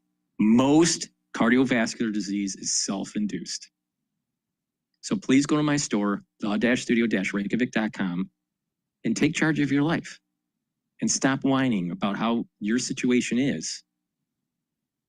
When you can take charge of it, you can improve your health. You can improve your finances by not being a victim of what's happening. Do you think rich people are saying they're victims? No, they look at the situation and they say, how do they benefit from it? You need to start thinking that way. If you don't, you're going to be shit out of luck on the continent of the poor. Please go to my store, the-studio-reykjavik.com.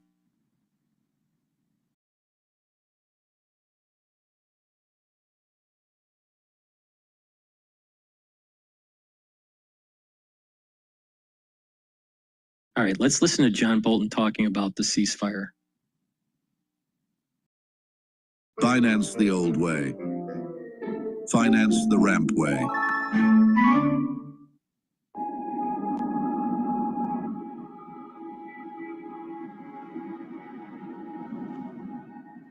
Iran now says it has collected its first toll in the Strait of Hormuz. It also released new video purportedly showing Iranian soldiers boarding container ships there. The White House says this does not violate the ceasefire because they are not U.S. or Israeli ships. I want to play an exchange, or one part of an exchange, and I want to read you something else. And this has to do with Iran apparently boarding and seizing, taking possession of vessels in or near the Strait of Hormuz. This is how the White House Press Secretary Caroline Leavitt explained it.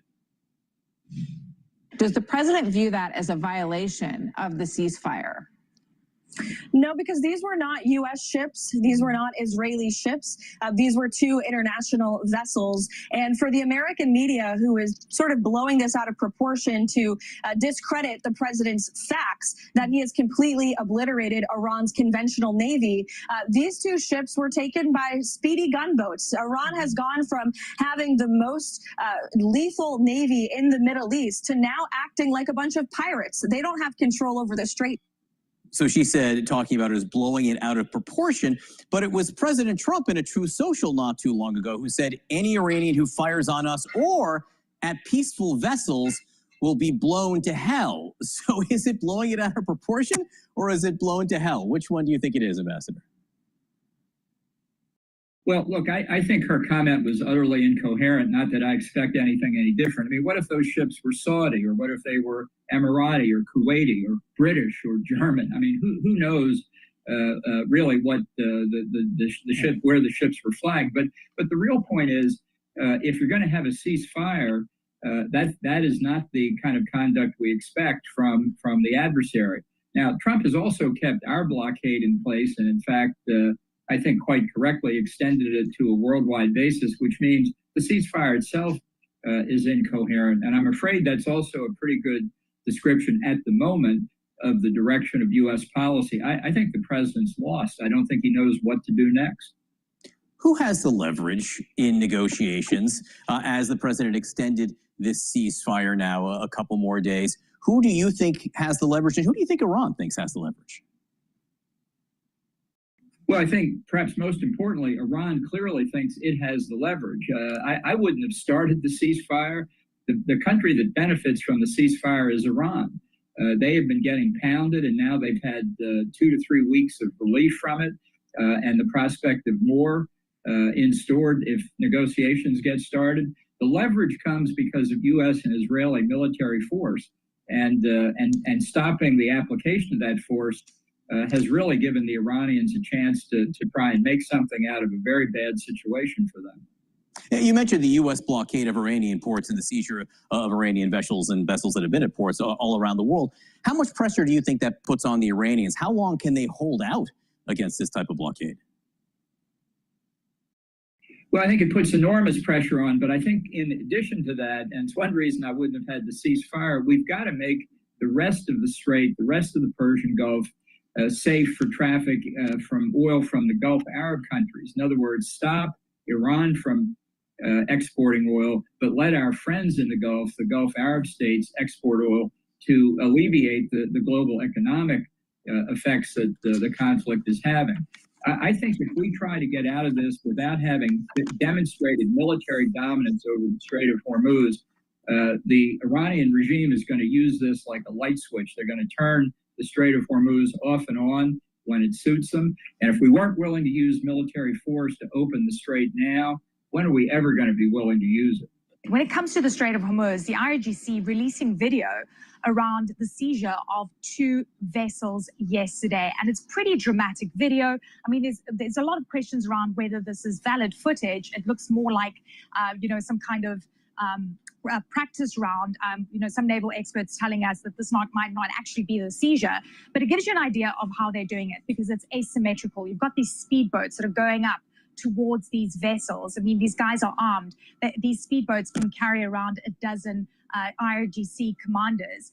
And the analysis also shows us that while these speedboats, are very small and they can't really face up to the U.S. Navy, if they come in swarms or even in hundreds, then you're looking at potential significant damage. And according to CNN sources, there could be hundreds and even thousands of these speedboats, even though the United States maintains that it has been able to annihilate the entire Iranian Navy. But joining me right now to talk about this is CNN Global Affairs analyst Brett McGurk. Brett, let's talk first, I guess, about this latest directive from the president, who says he's ordered the Navy to shoot and kill any boat, no matter how small they are, apparently, putting mines in the Strait of Hormuz. Was that already happening? Isn't that why? Didn't they go and already attack some of the Iranian Navy that was allegedly putting mines in the water? We did. We've been told we sunk the entire Iranian Navy. But Kate, this is now a story of 2 blockades and a competition for who can stretch time. So let me kind of unpack that. We have a blockade on Iranian ports, and Iran has a blockade on the world. So we have a blockade on Iran. Iran has a blockade on the world. And right now, nothing is really getting through the strait unless Iranian ships can squirt through our blockade, or the U.S. military and CENTCOM wants to eventually create confidence for international shipping to go through the international passageway, which Iran has mined and has threatened to attack. That's basically where we are. And it's a competition for who can outlast the other side. The economic pressure will build on Iran, but the economic pressure will build on the global economy, and particularly countries in Asia, South Korea, Japan, and China. That's basically where we are. And in the backdrop, you have the Pakistanis still trying to get talks moving again, and we'll see if that happens. So I would put the president's new statement here against that backdrop, because right now we're kind of stuck. The Iranians are making clear with the videos they put out yesterday, Kate, showing their forces fast roping or climbing a ladder onto a ship. They've done that before. I was the point person in the White House on this issue with Iran. They did this 3 times in the Biden administration. They seized a ship after we seized the ship, and they put out a video just like that. This is what the Revolutionary Guards have done for some time. The fact that they can still do it, though, after 6 weeks of a very intensive military conflict, I think is concerning. So that's the backdrop, and I think the president issued this somewhat threatening statement today, which is about that part of the CENTCOM mission to reopen that international passageway, which even in the best case, Kate, is going to take a long time. These are vast territory. Finding mines is very hard. We decommissioned a lot of our mine clearing ships just before this war started, actually. So even the assets aren't necessarily in place.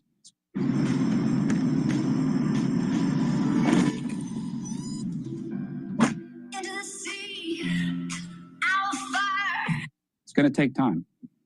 I mean, here, I'll give you a choose your own adventure. What do you think is the more pressing issue to answer, which is who can outlast whom and who benefits the longer this drags on?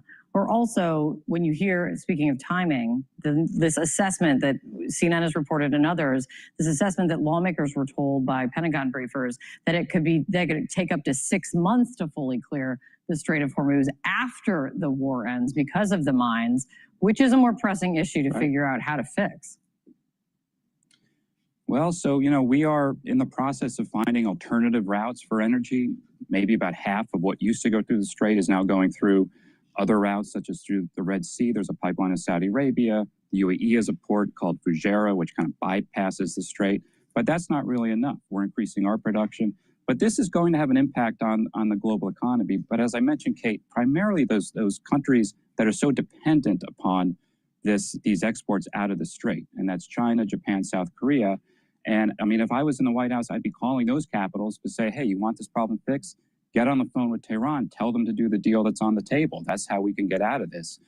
Build that international pressure on Iran. I don't really see that happening right now, unfortunately. But I've said this since I think we were first talking early in this war. This is going to be a long-term, protracted campaign, whether you like it or not. If you take something on like this, it's not going to be short. I don't think that the American people have not been prepared for that. And we're now in the 6th or 7th week. I think it's going to go on for some time. Hopefully not the hot war shooting phase that we've seen, but this economic warfare, that's the new normal. And it's similar to the old normal because we've been doing this with Iran for a long time, but kind of to an extreme degree because now it's the Strait of Hormuz. Iran has shut down other passageways, the Red Sea, the Bab el-Mandeb a couple years ago. The Strait of Hormuz, whole different story, affects the entire world, and we're all going to be living with it for some time. But Iran is also going to come under pressure from our blockade, and that's basically where we are. Yesterday, Hamid Reza, around this time, we saw Iran fire on at least 3 ships in around the Strait of Hormuz, those critical waterways there, and seized 2 of them to draw them in towards the Iranian coast. Do you expect to see more of this? Well, it is sort of All right, let's take a look at some other news here that's breaking.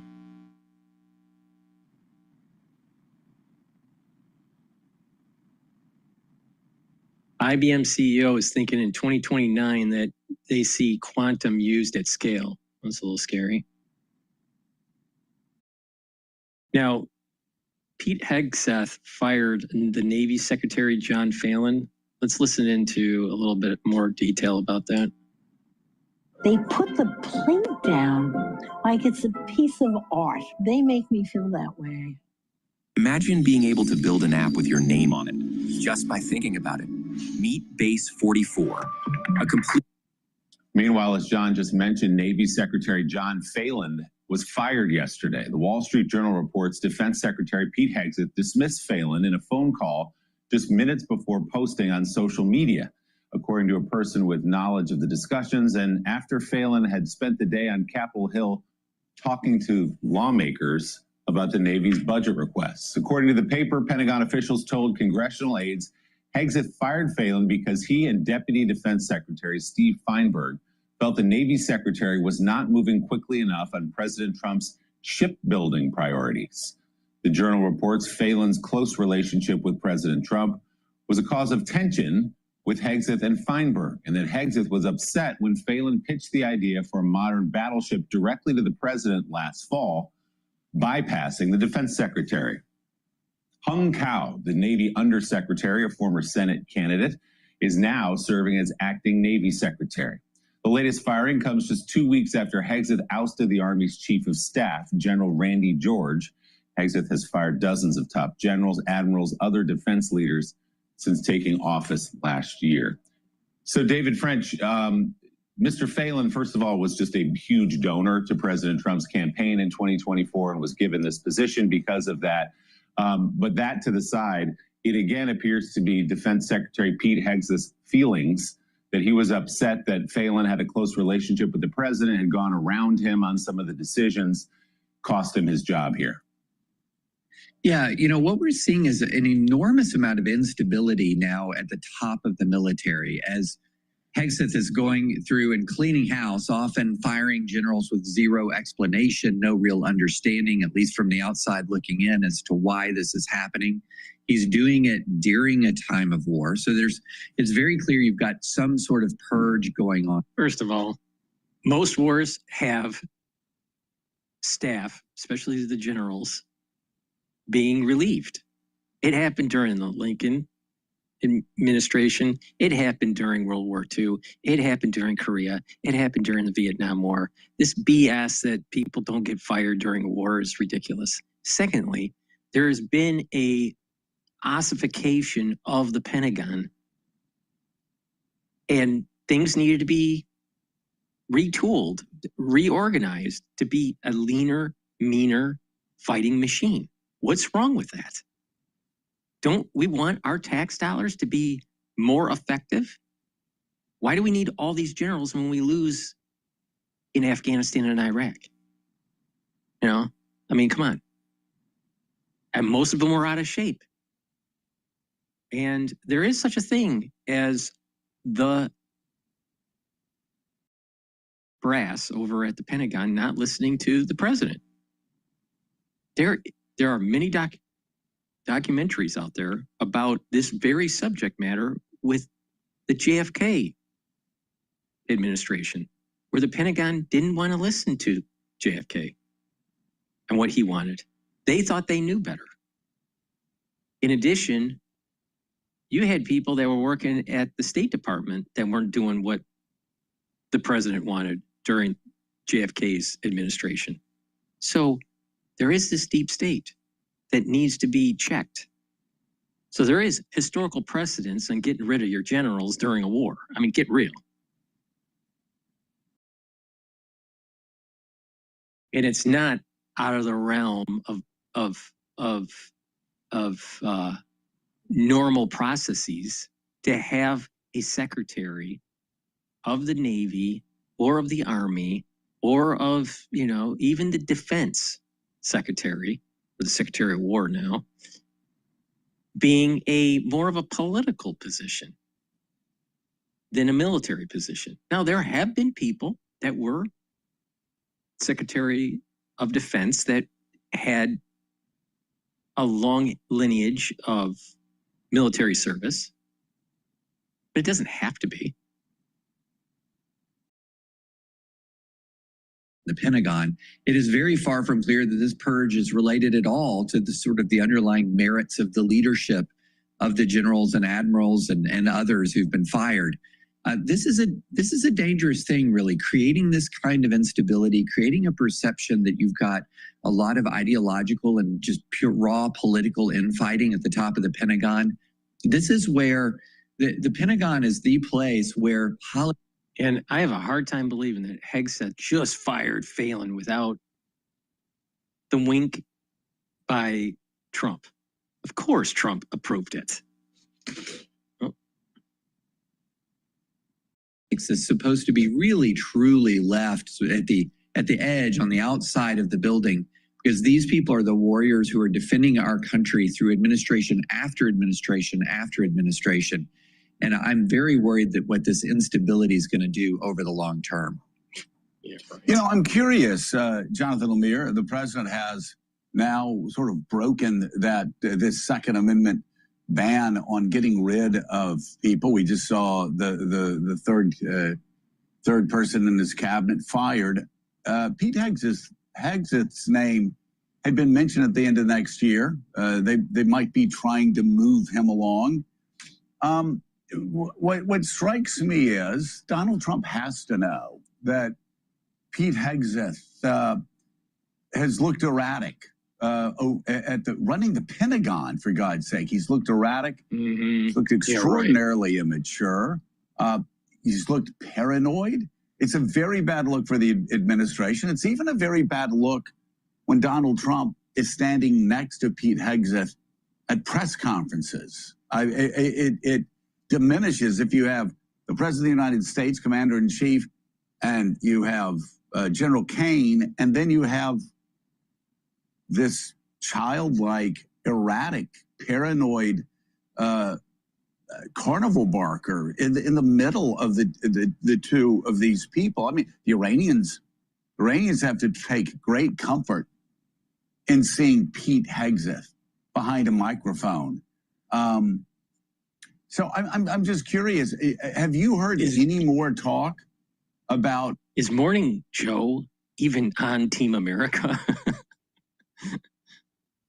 The administration moving this person along that's caused so much damage inside the Pentagon and who has not been liked by those close to the president from the very beginning, from the transition, because he lied continually to Susie Wiles and everybody else in the transition. Yeah, a few things here. First of all, that point is exactly right. Susie Wiles and others in Trump's orbit have been deeply skeptical of Hegseth since the transition because he wasn't honest about some of the stuff in his background that then came out during public vetting. They thought that was a real own goal, if you will.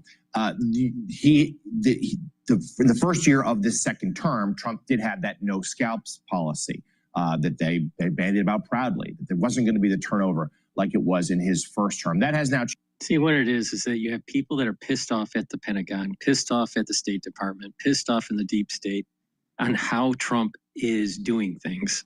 And what they do is that they start feeding to the mainstream media like MS Now or CNN, and they want to create an infighting or the perception of infighting or instability or incompetence to try to move the ball where maybe Pete Hegseth is removed from office because he's so incompetent or whatever. But what it really is it's the deep state being cleaned out and complaining about it to mainstream media, and they're just the sounding, they're just reverberating that animosity from the ones that are affected by cleaning house. Well, you know, the thing is that there is such a thing as a government that is not being effective, and we need to fix it. What's wrong with that? We've had 3 cabinet members go, and there are rumors that more could follow. Those that I hear most of all who are on the thinnest ice include Tulsi Gabbard, include Kash Patel, and do include Pete Hegseth. But the Hegseth one always comes with a caveat that even Trump, who was, yes, very mindful of optics, of course, wouldn't want to fire his defense secretary during a war. Now, I think that when this conflict resolves itself, now that's an open question as to when that will happen, that could be Hegseth's, sort of starts being steered towards the door. But Trump, I am told, still likes Hegseth in terms of his performance on TV. He likes those very combative news conferences that we have seen at the Pentagon a number of times now, including when he calls the press Pharisees a few days ago. And Hegseth he likes that. And Hegseth, but you're right. He looks like, Hegseth looks like an idiot for leaders. See, this is the intelligentsia saying that Trump's staff is just an idiot. They're not part of our team. They're not part of the intelligentsia. They're not part of the paper belt. Yeah. Morning Joe knows better. Across the world, they look at him as a joke. That weakens Donald Trump. Just like I was saying time and time again. that Kristi Noem would hurt Donald Trump's approval ratings on immigration. I said it repeatedly. You can go back and pull the tape. I said it repeatedly that if he kept Kristi Noem, she would hurt his numbers on immigration. And it has. Pete Hegseth, I'm saying it now, Pete Hegseth in that position is hurting Donald Trump on foreign policy issues, on this war, on the confidence that the Americans have. Pete Hegseth has actually rebooted our military. It's been gutted by these, liberal policies. And I think Pete Hegseth is doing an excellent job. He's doing exactly what he needs to do, and he needs to clean house. And of course, there are going to be people that are upset about it. And the commander-in-chief, I just don't understand. It's not hard to see that on TV.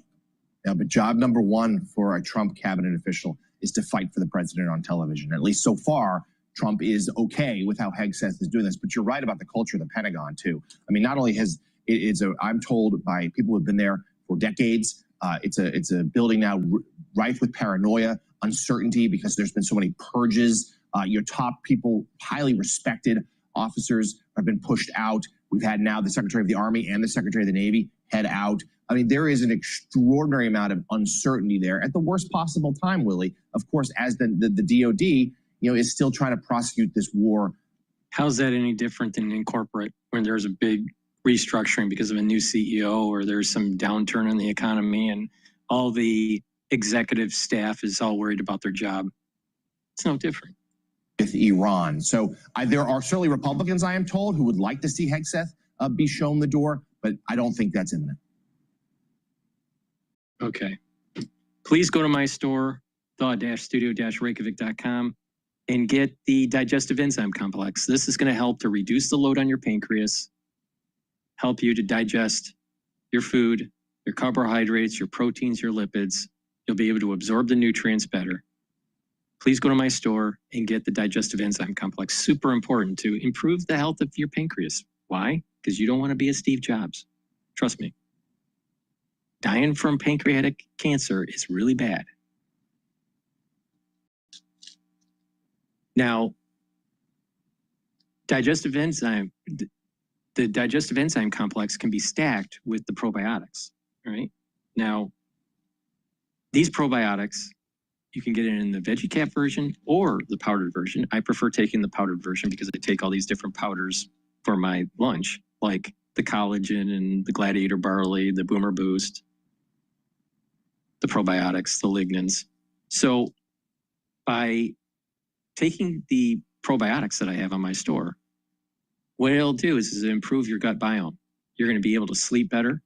You're going to be able to consolidate your memory. You're going to be able to detoxify your central nervous system by having a good gut biome because you're going to be getting in a better sleep pattern. You'll be able to get into deep sleep and REM sleep more often with a better gut biome. Your skin will improve. Your metabolism will improve. You'll reduce allergies. And your immune system at the gut level will improve. So taking a good probiotic is super important as a foundation to improve your health. This stacks really well with the multivitamin that I have on my store, which is easy to digest. So please go to my store, the-studio-reykjavik.com, and get the probiotics either in the VeggieCap form or the powdered form, and stack it with the digestive enzyme complex when you eat. You take it when you eat, and it'll help you to digest the carbohydrates, proteins, and lipids and reduce the load on your pancreas. So that is a great stack to improve your digestive health. So please go to my store. If you use discount 5, you get $5 off any order. If you spend $100 or more, you get a free gift until supplies last. Please go to my store, the-studio-reykjavik.com. The link is in the description of this video and all my videos. All right. It looks like Tesla is going to be investing a little bit more in AI. Now, the S&P 500 is trading at 7,130. VIX is still at 19, very stable. Oil is trading at 93.63. And that ETF that I've been watching, That's 3 times leverage for oil, is trading at 42.75. If oil breaks again 90, it looks like it's going to try to break 94 again, maybe later today. If it does, then we should see UCO testing the 43 resistance level.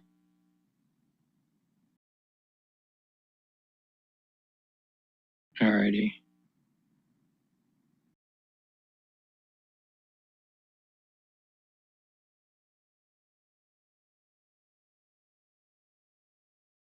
Victor Hansen just came up with a new video, From Superpower to Self-Sabotage, the real threat to American greatness.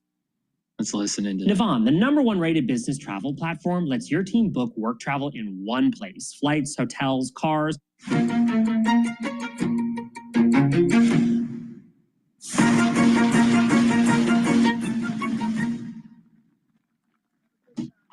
Hello, this is Victor Davis Hansen for the Daily Signal. This year on July 4th will be the 250th anniversary of the founding of the United States, as exemplified in the ratification signing of the Declaration of Independence. A lot of people ask ourselves, why are we so exceptional? Are we exceptional, or is this just American braggadocio? Well, if you look at some major indicators, it's pretty clear that America stands like a colossus over the world today. Look at the economy. The U.S. economy is roughly $30 trillion nominal economy in goods and services. It's 1/3 larger than the Chinese economy. We hear a lot about ascendant China, but it essentially means that one American is producing as many goods and services as his 4 Chinese counterparts. It's 1/3 bigger than the EU, which has about 70 million more people than the United States. If you look at its culture, if you look at Netflix, streaming, entertainment, Hollywood, even in its decline, popular music, it accounts for about 75% of international box office receipts of all sorts.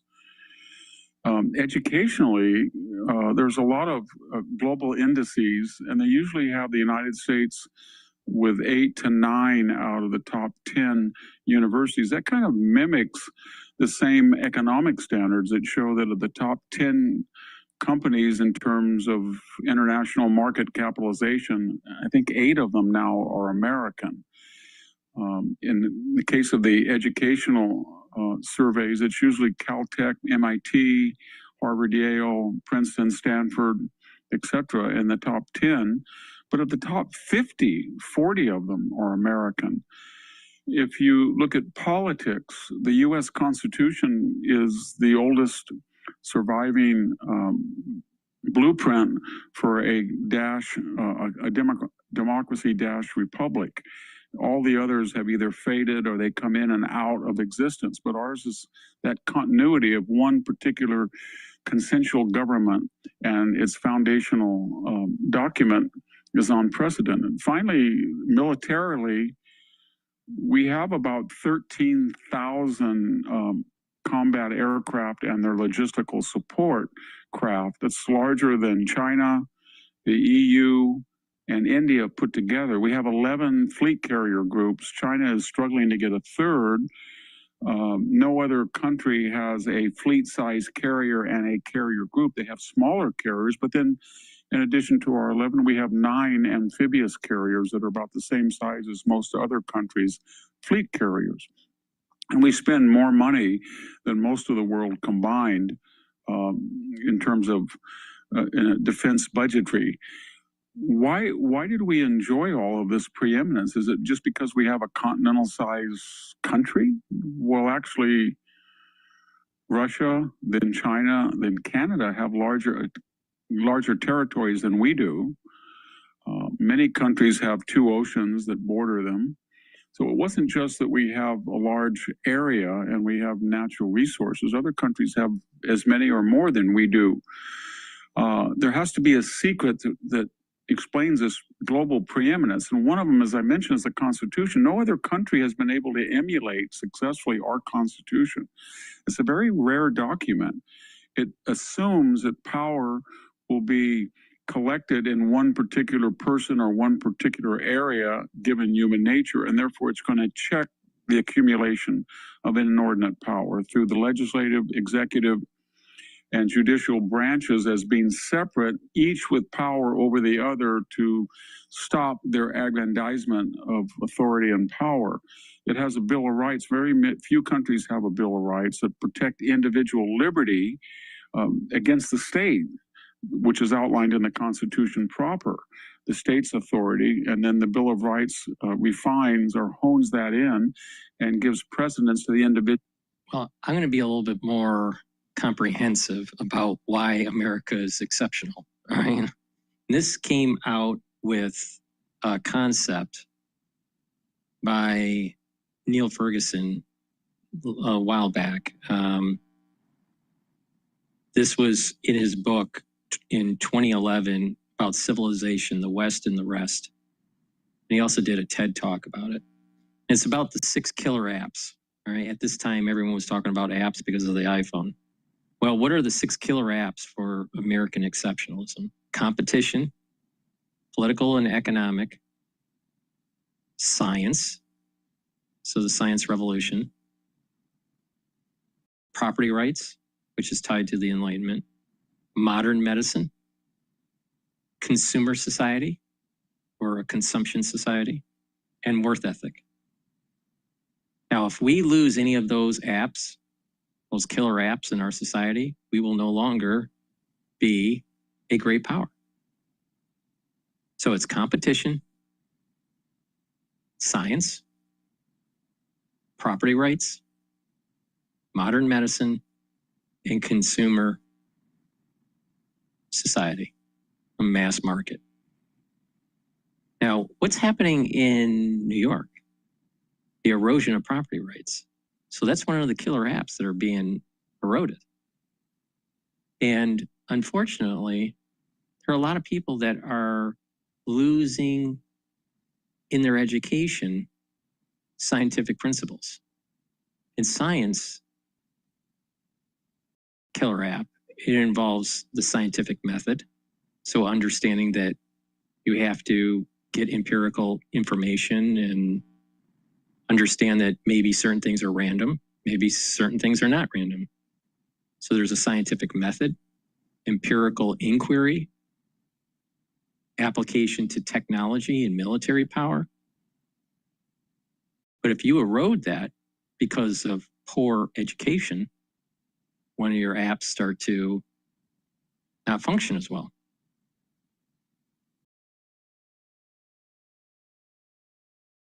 Modern medicine, in terms of the killer app, advances in public health, sanitation, epidemiology, and the dramatically increased life expectancies because of the use of modern medicine. But if people are starting to not get educated or not take charge of their health, one of the killer apps starts to go away. Worth ethic. If people start feeling as though they're no longer needing to contribute to society, that's another killer app that dies. So when you take a look at this, these 6 killer apps that make America exceptional: competition, science, property rights, modern medicine, consumer society, and worth ethic. If they're eroded by socialism or communism, we'll no longer have a great country. Now, what's happening in New York? If people feel as though the government is going to pay for you to just be lazy, the worth ethic goes down. And when the worth ethic goes down, then you feel as though you don't need to do anything. You don't need to go to school, learn, and build businesses. So scientific endeavor starts to decline. The consumer society starts to decline because there's not a desire to be an entrepreneur. And so the society starts to fall. So that's what makes America exceptional, those 6 killer apps.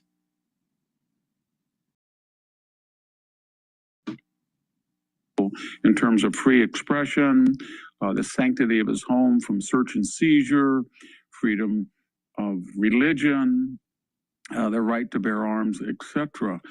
In addition to the Constitution, the United States is not founded on a class system. There are no dukes or earls. Where you're born, who your parents were, how much land your grandfather had, that doesn't really matter very much, or at least as much as talent. We are a meritocratic society, and we value someone, I suppose, based on their net worth more than we do their title. That sounds kind of plutocratic, but actually our system of rewarding individual success is measured by materialism or good works or philanthropy is a much more effective barometer of talent than is inherited privilege. And so that lends a message to the people that anybody can make it in America in a way impossible in many of the European countries and, of course, elsewhere in the world. We have, until recently, had a long tradition of the melting pot, meritocratic immigration.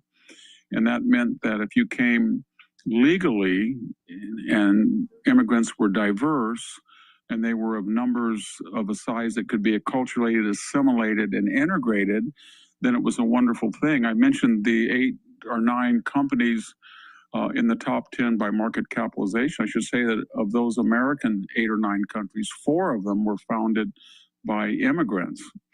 So it's been a great boom in the United States. And finally, we have a can-do individual culture.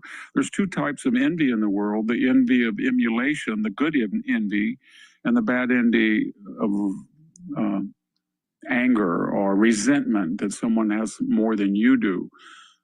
The old morality tale that American sees a Cadillac and asks somebody how he got it rather than kicks in the tires or keys it like someone else in another country would do in anger that someone has a nicer car than he does. But that does explain, encapsulate the American ethos of emulating people who are successful rather than trying to tear them down. We also are the largest really devout Western country in terms of the Judeo-Christian tradition. That offers a break to the appetites. When you have leisure and affluence that are the bounties of market capitalism and constitutional government, you can get decadent, you can get complacent.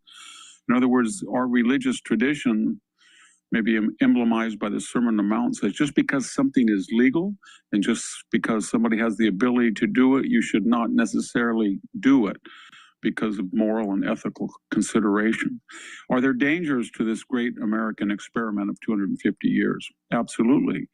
An affluent and leisured society, unless it has familial or religious or community breaks upon the appetites, can become self-indulgent, lethargic, the lotus eater syndrome, and fall into a slow decline. We've seen that happen in Europe.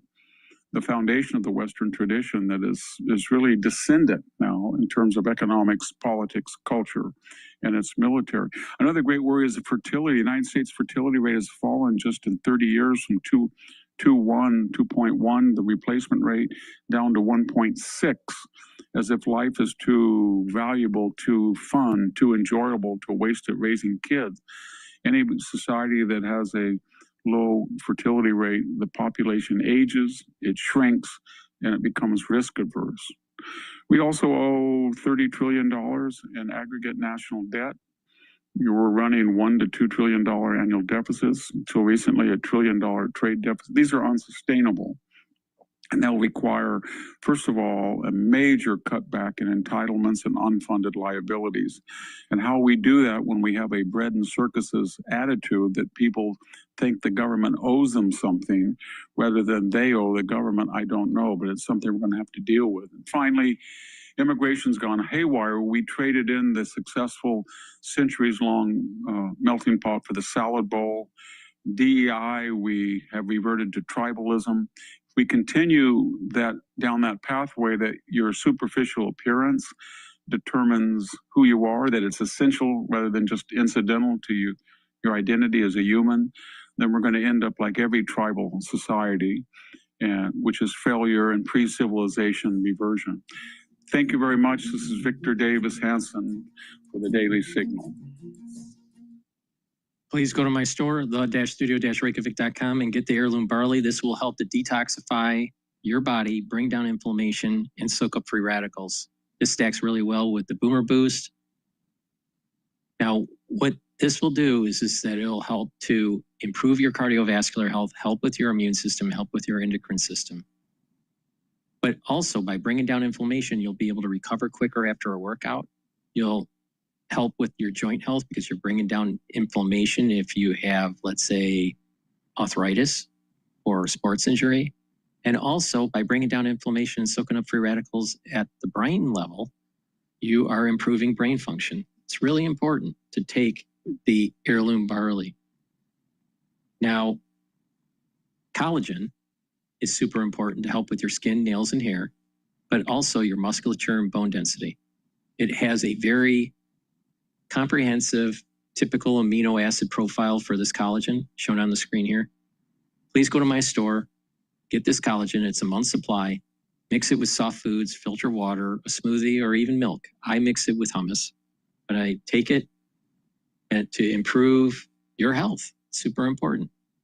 And another great product to stack with the collagen is the collagen. If you have a sports injury or osteoarthritis, all right, take the collagen and stack it with the collagen.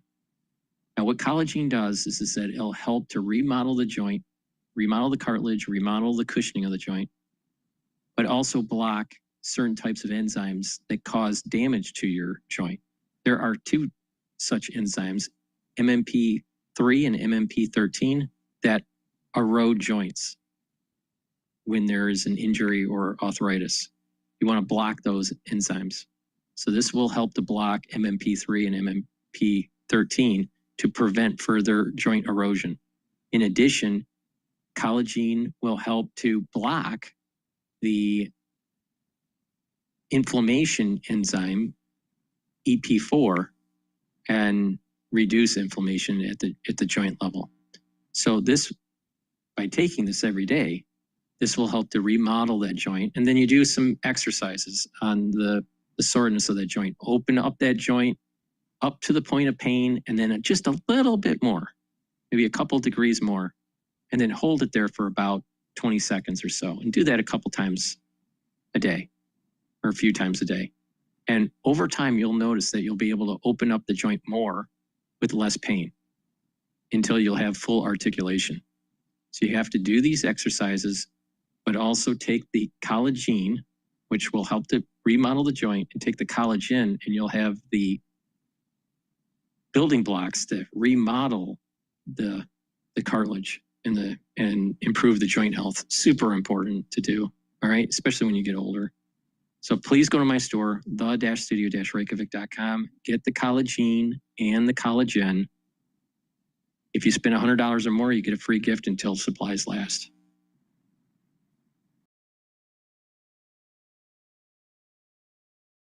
All right. This is the BBC. Why did the U.S. war ceasefire talks collapse?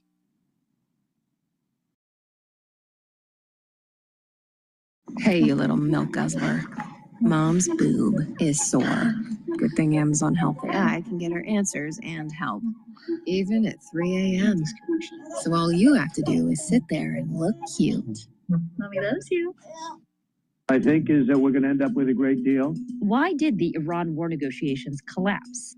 And I think we're in a very strong negotiating position to do what other presidents should have done during a 47-year period. There'd been on-again, off-again speculation as to whether talks in Pakistan would actually go ahead. Until late Tuesday, Donald Trump posted on social media that the 2-week ceasefire with Iran would be extended with no end date given. And the blockade of Iranian ports would continue indefinitely. And so this meant the talks in Islamabad were over. Was this a failure of diplomacy or a power play? From the BBC in London, I'm Asma Khalid. And I'm Tristan Redmond, and this is The Global Story on YouTube.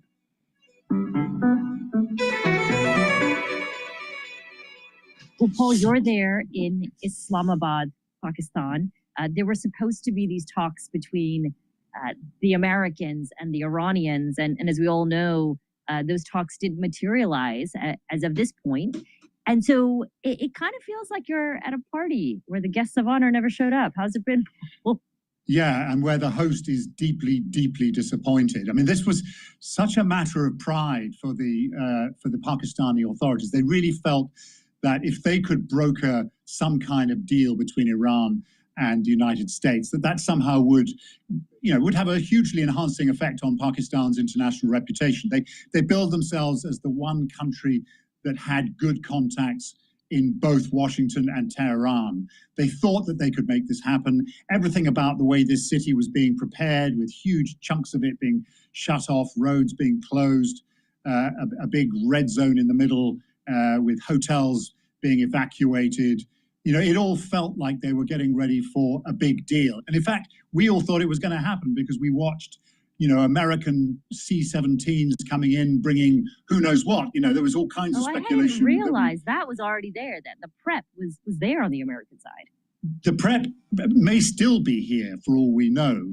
There could be a bunch of presidential limousines sitting out at a military airbase just on the off chance that this still happens. But right now you do get this slightly crushing sense of disappointment that somehow this has eluded Pakistan's grip. I mean, you had a lot of political reporters in Washington following, well, why is J.D. Vance not yet on that plane? I mean, all day in Washington. We were hearing that the pool was out there at Andrews Air Force Base getting ready to board the plane, only to be told, wait. You had Steve Witkoff and Jared Kushner apparently flying up from Florida to join J.D. Vance, talk of all kinds of last-minute strategy meetings in the White House. But at some point late yesterday, clearly they thought this isn't going to happen right now. The Iranians, for their own reasons, are not showing up. It is one of those things where the Americans needed to see signs that the Iranians were about to leave Tehran, and the Iranians wanted to see the Americans in the air. Of course, the Iranians had the advantage of being many, many hours closer to Islamabad than Washington. So they were able in some ways to play this, and I think they did. There's an interesting video doing the rounds, which I think is the latest bit of social media fun being produced by the Iranians, in which you see Donald Trump waiting, saying that they're going to have great talks, but facing a row of empty chairs. He finally loses his temper, and then there's a caption that says, 2,000 years later, a message comes from the Iranians saying, stop shouting. And Donald Trump caves and says, okay, well, you can have an extended ceasefire. The Iranians are having a bit of fun with this. But this is, of course, no laughing matter. This is, there are hugely important issues at stake for both sides. So there was a lot of back and forth all day long, a lot of guessing on whether the Americans or the Iranians would show up on Tuesday. And then at 4:15 East Coast time in Washington, D.C., we see a message posted online by President Trump. And I'm going to read part of this message because I do think it's really worthwhile to dissect it. He said, it is based on the fact that the government of Iran is seriously fractured. And then he goes on to say, we have been asked to hold our attack on the country of Iran until such time as their leaders and representatives can come up with a unified proposal. It's a much longer message, right? There's a lot of other details in there, but those two details to me were really, they caught my attention because it made me wonder, why did these talks really not materialize from the American side? The president of the United States seems to be saying, well, the Iranians aren't unified. They're not really bringing us a concrete proposal.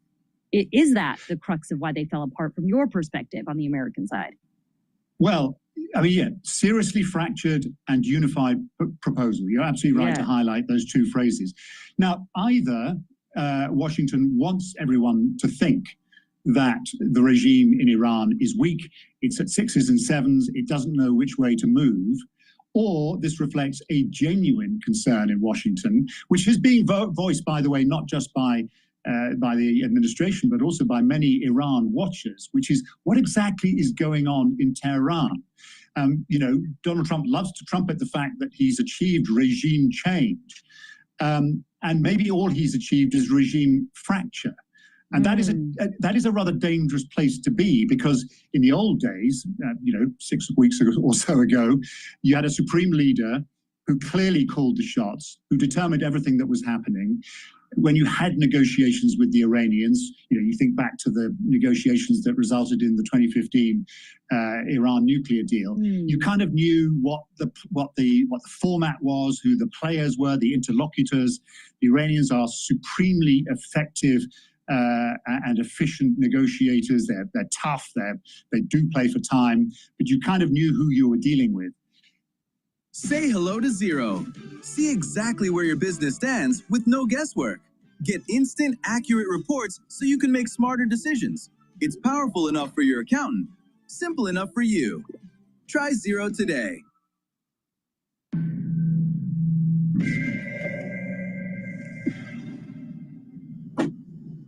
There's a slight sense now that the Americans don't know who they're dealing with. Are they dealing with a new supreme leader? If so, where is he and what state is he in? Has there been a kind of military coup in Tehran in which now, frankly, everything is decided by the Revolutionary Guards and that everyone else is sort of is secondary to that? It is difficult to know precisely what is going on. Various people have pointed out that when the first round of negotiations happened here, 10 days or so ago, the Iranians brought 80 people with them. Now, only about 30 of those people, an absolutely vast one. Now, they were all described as the delegation, but actually probably only about, people say only about 30 of them were properly members of the delegation. Others were, hardline newspaper commentators and an assortment of other people. And the one theory, and this is just a theory that I'm repeating here, is that at a time when Iran feels under enormous pressure, has been absolutely hammered in all sorts of ways since the very end of February, there is a need to make everyone a part of the debate, a part of the discussion, and a part of the outcome. And so you would have in the talks people who are highly skeptical, they're US hawks, and if they're in the room, if they're part of the delegation, they will be part of the outcome too. Sharing the blame and the credit, so to speak. Sharing the blame and the credit. And so that, I think, is certainly part of why the talks didn't happen this week. The other part, and this is what the Iranians say, is that they felt that the Americans were not serious. They felt that having offered to reopen the Strait of Hormuz, only for Donald Trump to say, you know what, I'm keeping my blockade of Iranian ports going, that indicated that, frankly, the Americans were, A, not interested in a deal, and B, actually trying to engineer another breakdown and a resumption of hostilities. So, that goes some way to, if you like, officially accounting for Iran's reluctance to get on the plane. Can I put to you a third possible permutation of the Truth Social post that Asma just read out, Paul? I'd love to know what you make of it. It's the possibility that actually the Iranian negotiators might have outmaneuvered the Americans here, and that Donald Trump's Truth Social post is a face-saving device. I mean, Asma, for example, pointed out quite perspicaciously earlier on that it was a very carefully written Truth Social post, and not in the Donald Trump style. It didn't sound like it comes from him, and he does. There's a lot more bombastic messages we've seen over the years as someone who's covered the president, right? The style, the tone of it felt a lot more measured, is all I'll say. Do you think it might be a face-saving device? Look, I think it is. I mean, I think it's a device to buy some time, clearly. Let's not forget a couple of big dates in Donald Trump's diary. He's got the king arriving on Monday. Yeah. That is a big deal for Donald Trump. And that he's going to China to meet President Xi, a couple of weeks after that. Does he really want to be at war with Iran when either of those two things happen? He most certainly does not. I think the feeling a few days ago here was there's not going to be a big, all-encompassing deal. The idea that somehow the nuclear issue and the new issue of the Strait of Hormuz can be negotiated away in a couple of sessions, even long sessions, was frankly for the birds. But maybe some kind of memorandum of understanding, an agreement that would essentially end the war, but kick all the tough issues ahead. That was perhaps the most likely, perhaps the preferable outcome of any negotiation. So absent that, he's gone for something that is a kind of hybrid. It's neither a declaration of peace, because he still has, a robust blockade of Iranian ports in force, but nor is it a development on the negotiating front either. It's a kind of odd hybrid. So we do now have essentially an open-ended ceasefire, and the possibility of a resumption of negotiations. Now the question is, when and where will those take place? Will they still be here, as the Pakistanis fondly hope? There's been interesting stuff coming out of Tehran in the last few days, suggesting that they are more than a little frustrated with what they see as Pakistan's failures. They don't see Pakistan as being a kind of down-the-middle honest broker. They are conscious that when the Pakistani Prime Minister Shehbaz Sharif announced the ceasefire, the wording of his tweet at that time and the way it all came out rather implied that the US and Pakistan between them were inviting Iran to a ceasefire. They think that the Pakistanis are bending over backwards to accommodate US interests. And some... The bottom line is that the Shiites don't want to have a ceasefire. They want to escalate this.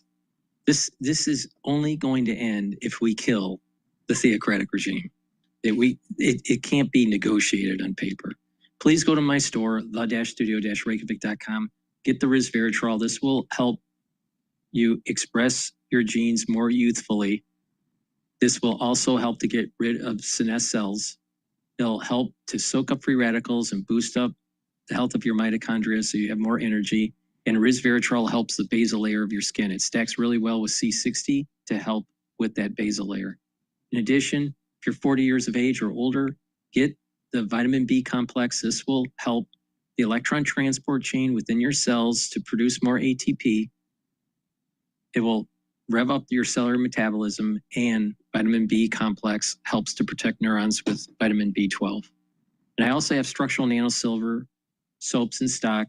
You can get peppermint. Please go to my store, get a few bars for your household. It's a very high quality soap. It'll help the pores of your skin. Use it every day, but it'll also help to neutralize because it has the structural nanosilver. It's a very high quality soap. Use it every day. And if you have pain from a bruise or a sprained ankle or arthritis or even a tension headache, get the Super Strong Relief. Apply it topically to the area that is painful. If you have a headache, put it around your forehead, around your temples and your shoulder and neck muscles, and it'll relieve the pain within 90 seconds. So please go to my store, the-studio-reykjavik.com, get the Super Strong Relief. Again, this is for tension headache, bruising, sore muscles, and arthritis. Or even a sprain. Please go to my store, the-studio-reykjavik.com. Commentators have been going on Iranian TV pointing out that they do not think that Pakistan is an honest broker. Now that obviously is very damaging for Pakistan, which really wants to be seen as precisely that. And it does make you wonder, if and when there is another round, will it be Pakistan hosting? I think at the moment it's the only show in town. Would we see Oman getting back into the mediating Who was game? negotiating originally, right, before the strikes on Iran began? They were, and of course they rather angered the White House by suggesting that not only was a deal on the table, but that the US negotiators Steve Witkoff and Jared Kushner either didn't understand the issues involved or chose to misrepresent them, setting the scene for the outbreak of the war literally within 24 hours of the breakdown of those talks. So Oman felt burned by that. So at the moment it's not clear who or how or when or even if any of this is going to resume. To your point about why the talks didn't materialize and the lack of trust that the Iranians have for the Trump administration, our colleague Lise Doucette has been reporting from Iran this week. And earlier in the week, she interviewed a spokesperson for the Iranian Foreign Ministry, Ismail Baghai, who we understand was in the room for the last round of talks. And he essentially spoke to this point. Watch videos on top as you browse, boost audio volume, and quickly access streams from the sidebar. So far, no decision has been made. And I think the reason is very clear, because of the confusing messages we have been receiving from the United States. Literally speaking, there have been many violations of ceasefire. You know that during the course of the past 2 days, they have attacked Iranian vessels. They have taken hostage our people on board vessel Tuska. And at the same time, they're continuing with their threats of war crimes, threats of genocide, bombing our bridges and power plants. So this is not the behavior of a country that is really serious about a diplomatic process. What do you think of that, Paul? He's not the only one pointing out mixed messages from the White House. And, you know, blustering rhetoric, apocalyptic rhetoric one day and then offers of ceasefire the next. It may be designed to throw everyone off, but for the Iranians who have their own sense of how these things should be conducted, and they are sticklers for the details, this is discombobulating to say the least. And it all helps to create an impression that the White House is not serious. So, I think it's not at all surprising to hear him talk in those terms. Of course, he is glossing over the fact that it was Iran that turned the Strait of Hormuz into a weapon in this war. I think the United States has, and the Trump administration has kind of thrown them off their game by saying, I see your blockade and I raise you. It was I think the fact that now you have two blockades in place, each one inflicting pain, one on the Iranian economy and one on the global economy, has complicated matters for Iran. It feels that this weapon that it has utilized so effectively has somehow been turned around and used against it. And so we do have this situation in which, they feel that they don't quite, just as the Americans don't quite know what Iran is up to, I think Iran doesn't quite know what America is up to, and certainly doesn't trust them. We're speaking to you on Wednesday, and the original ceasefire was supposed to expire on Wednesday. It had a 2-week timeline, a 2-week time frame. This new extension we've seen announced by President Trump doesn't seem to have a timeline. And it is amidst all that uncertainty that we're also seeing reports from Iranian media that the Islamic Revolutionary Guard Corps says it has seized ships near the Strait of Hormuz. I guess I'm wondering, what does that all mean in terms of escalation or de-escalation? Look, we are seeing kinetic activity in the Gulf by both sides. Each side has fired on vessels that it regards as having breached the conditions or the terms of their own blockades. That is a combustible situation. Right now, it is only combustible on the water. But I think you would have to be a pretty bold person to put a bet on this not escalating into a resumption of hostilities. Israel, who we haven't really mentioned, would dearly like to finish the job as it sees it. And is pretty apprehensive at the thought of some kind of negotiated deal, sort of in the middle of a war which is unfinished. This is not a... Okay. Please go to my store, the-studio-reykjavik.com, and get the structural nano silver gels. You can get it in the quick dispenser or in the tube form. Use them the same way. They're dual purpose. If you have a cut, an abrasion, or a minor burn, put it on the lesion. It'll help to heal it about 1/3 of the time quicker. You can also use it as daily skincare, topically.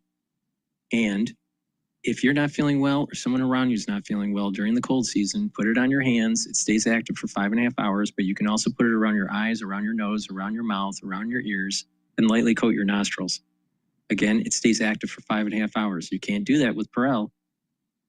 So please go to my store, get this dual purpose structural nano silver. It helps to neutralize. It's very high quality. And it's important to have in your home. So please go to my store, the-studio-reykjavik.com. All right, now what we're going to do is take a look at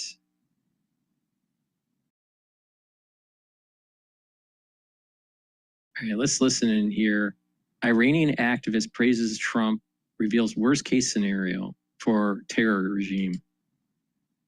If you're not using a business travel platform like Navan, you're really missing out. Hi, I'm Ellie, and I'm the people operator. This morning, as peace talks remain stalled in Iran, President Trump pointed to a positive sign, claiming the 8 female protesters he asked the regime to spare not be executed, and guess what? They were saved. The president says 4 of them will be released, the other 4 given a 4-month sentence, as the White House emphasizes his humanitarian concerns. Our next guest was born and raised in Tehran before coming to America in 2019. Iranian activist Sana Ibrahimi joins us now. Sana, great to see you. First off, on the sparing of these women, your thoughts about are the Iranians going to continue to spare their lives? Well, let me start by this. No president in the past 47 years, no U.S. president has cared about the plight of Iranian people more than President Trump. So that's that. On the issue of their execution, no charges were dropped. Their executions have been postponed. That's amazing news. At the same time, we have to remember, these are not the only execution cases. This morning, I woke up to the news of one more person, one more political prisoner getting executed. In the past 2 days, 4 people have been executed. And according to human rights organizations in Iran, more than 53,000 people were arrested after January 8th and January 9th. Now, we have 72 confirmed death sentences. And the Chief Justice of Iran, Mohsen Ejei, have vowed for speedy trials and no leniency, which means death sentences, under the charges of treason, working for Mossad, and waging war against God. So these are the cases that are awaiting their death. And I heard you guys have an all-time high of executions that dates back to 1989, over 1,500. That's prior even to the massive protests that you have. What is the attitude on the ground? You still have ways to contact people in Iran. How do they feel about this whole conflict? It's horrible. Just imagine that an illegitimate terrorist regime has shut down the internet on 90 million people. Now, people barely get to contact their families. Like, they use point of contacts, like some people that have access to maybe Starlink or VPNs that they can contact and follow, like check in on their families. But what we hear is a horrible economical situation. Things are not affordable. Day-to-day life, people struggle. Businesses have been closed. Some people have lost their jobs due to internet shutdown. And these are the facts on the ground. So even if things end today, even if the regime surrenders today, the economical situation is there. Right. And there is going to be a massive disaster for the regime on the ground. So I was just looking at the Shah's son. He says he traveled to Europe. He says there's a massive disconnect between the reality on the ground in Iran and how this is perceived a war of choice by an American president who didn't think this out. That's not your perception. You think on the ground this is a evil regime that needs to be stopped, that lives to destroy the West. Yes, it lives to destroy the West, and it lives to destroy Iranians as well. Mm-hmm. I mean, think about this is the point that I've been making. The only way this is going to end is destroying the IRGC, the theocratic regime, and truncate the Shia stronghold in Iran. They killed tens of thousands of people in 2 days just for protesting for their basic rights. I mean, what kind of legitimate government does that? What kind of legitimate government with a base of support in Iran would shut down the internet to stop the flow of information? So people on the ground, what they think about is that the worst case scenario after these peace talks is the Islamic government in place. Islamic Republic surviving this war would be the absolute worst case scenario for the people. And I personally believe that you cannot really negotiate with savage terrorists because they will never be faithful to their promise. They will never keep their promises. Yep. And they have shown that previously. I mean, with President Biden, President Obama, what did they do? I hear you. But I guess we're in the situation now where you got to get them in where they have no choice. But we'll see. Maybe it's going to go back to bombing. Sana, thanks so much. Appreciate it. Please go to my store, the-studio-reykjavik.com. Get the vitamin D3. This is a gene expression cofactor, so your cells work properly. It'll also help to absorb calcium, to build denser bone, do some resistance training. Also, vitamin D3 is super important for your cardiovascular system. Stack it with K2 and K7. And structural nanosilver toothpaste. This will whiten your teeth, freshen your breath, neutralize, also help with your gum line and reduce inflammation at the gum line.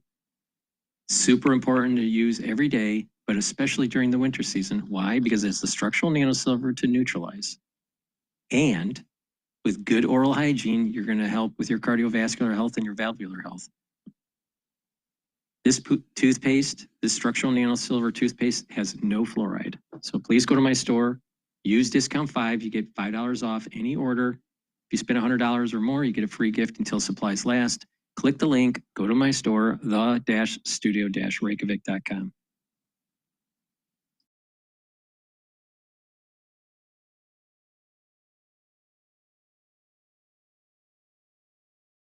All right, let's listen into Bloomberg here when they were talking about oil steadies as U.S.-Iran talks stall, keeping Hormuz blocked.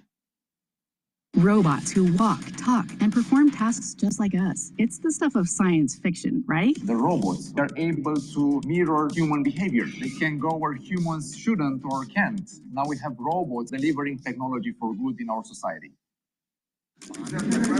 Equity indices built on opinions? That's the old way. The new way is Bloomberg Equity Indices. I think that people are unaware of how bad this is. You know, certainly at a US level, there's just not that much evidence of it. And as you know, the gasoline price here is actually relatively cheap globally. American incomes are higher. So the impact here is not being felt. But what we can see here, Tom, is a guaranteed ongoing deterioration of the situation for at least 2 months. And that's pretty scary for us. But the dated Brent I look at in the terminal was a 144 OMG, and it's come down. Yeah. Are you seeing a lessening of price pressure in the what I'll call the cash, the physical market? Not really if you think about jet fuel and distillate. So that's the issue. And that's why the crude price has become so difficult to second guess, because you've lost probably 6 million barrels a day of refining capacity here almost directly. That's 6 million barrels a day of crude demand. And that, of course, is why you've got this massive arbitrage between the jet price, the distillate price, and the crude price. And so what we're really looking at is how jet is doing. We hit a high of $300 a barrel for jet in Asia. We come back probably down towards 200 right now. And then, in Europe, you've seen probably a peak of 200 barrels a day, and you're back down and holding about, let's say, 170. So these are enormous prices, Tom, that, that's the cutting edge, because obviously what you're really looking at, the oil price and oil demand, is the product. The crude is just so complicated by the tanker situation and everything else. It's hard to really decide where that crude price should be. Why do you say 2 months, Paul? I've got a president that's saying the war is won, just a matter of days we'll get peace. Why do you suggest the pain may be longer term? Because of the difference that Tom's referring to, which is the physical and the paper. Okay. So the paper will act crazy and will react to the headlines, but the physical is a physical fact, a fact of physics, literally. And the physics involve tankers, and the tankers are in all the wrong places. A lot of them are trapped. 20% of the capacity that's out is effectively 10% of tankers, plus the fact that those Middle Eastern tankers are baseload tankers. They run all year, running, round the clock. They're not shadow tankers. They're not, wobbly tankers. They are the tankers that run the baseload, and they're trapped. So in that regard, the tanker situation is going to take at least 4 weeks even optimistically 4 weeks. And then, of course, you have the infrastructure damage that's happened within those huge facilities. The LNG damage, the refining. Do we know anything about that? Has there been valid reporting? I tell you what's scary is if you look at that Qatar LNG attack that hit 2 trains, the Iranians hit the 2 Exxon trains. I don't think that was an accident. I think that was Russian intelligence. So there's some very scary things out there. What can the U.S. do here? We've become a net, exporter of oil here. Can our guys down in Texas and Oklahoma just start fracking? I was actually on a panel at the New York Energy Forum this week with Kees van 't Hof, the Diamondback CEO, one of the best CEOs, young CEOs we've got. And he was saying, look, the future strip is $72 a barrel for next year. What am I going to do with that? I'm going to drill more for 72? No, that's the, that's the marginal economics. Am I going to hedge at 72, you know, to spend more knowing I'll get 72? Of course he's not. So the price is really disincentivizing a solution there. And then I'll just add that, you know, unfortunately, the Iranians know what they've got. And so, you know, what they want is a load of red line things. You know, it's literally like the U.S. out of the, you know, U.S. military out of the Gulf states. I mean, these are huge asks. And we've heard GCC members saying they will not pay a toll. So you got some stuff here that's intractable. In the time we got left, I really want to do this to just parse it. All right, before he gets there, please go to my store, the-studio-reykjavik.com, get the structural nano silver Max 35 or cleanse.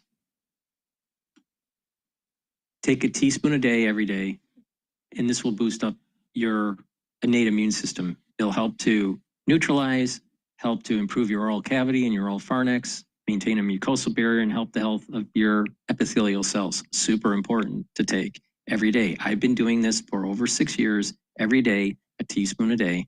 Please go to my store, the-studio-reykjavik.com. Get the Max 35 or the cleanse. As part of a overall anti-aging protocol, and that anti-aging protocol is very simple. The multivitamin and the probiotics is the foundation. The first pillar, the Max 35 or cleanse. Second pillar, C60s, soak up free radicals. The third pillar, turmeric, ashwagandha, and lignans to improve your cardiovascular health and your immune system.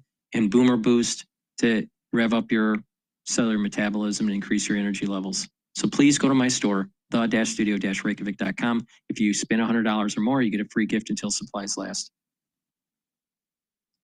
This is University of Manchester years ago, before his just incredible career across this. And this is the chemistry you and I learned. So I got C2H6. I got oil, and I'm cracking it out to ethane. The Chinese, as an example, really need ethane. They can't get it. They're taking it from America. You take C2H6, you add some kind of heat to it, you know better than me, boom, you got ethylene, C2H4, and 2 hydrogens go off into the air. The entire media, what I just said, is Greek.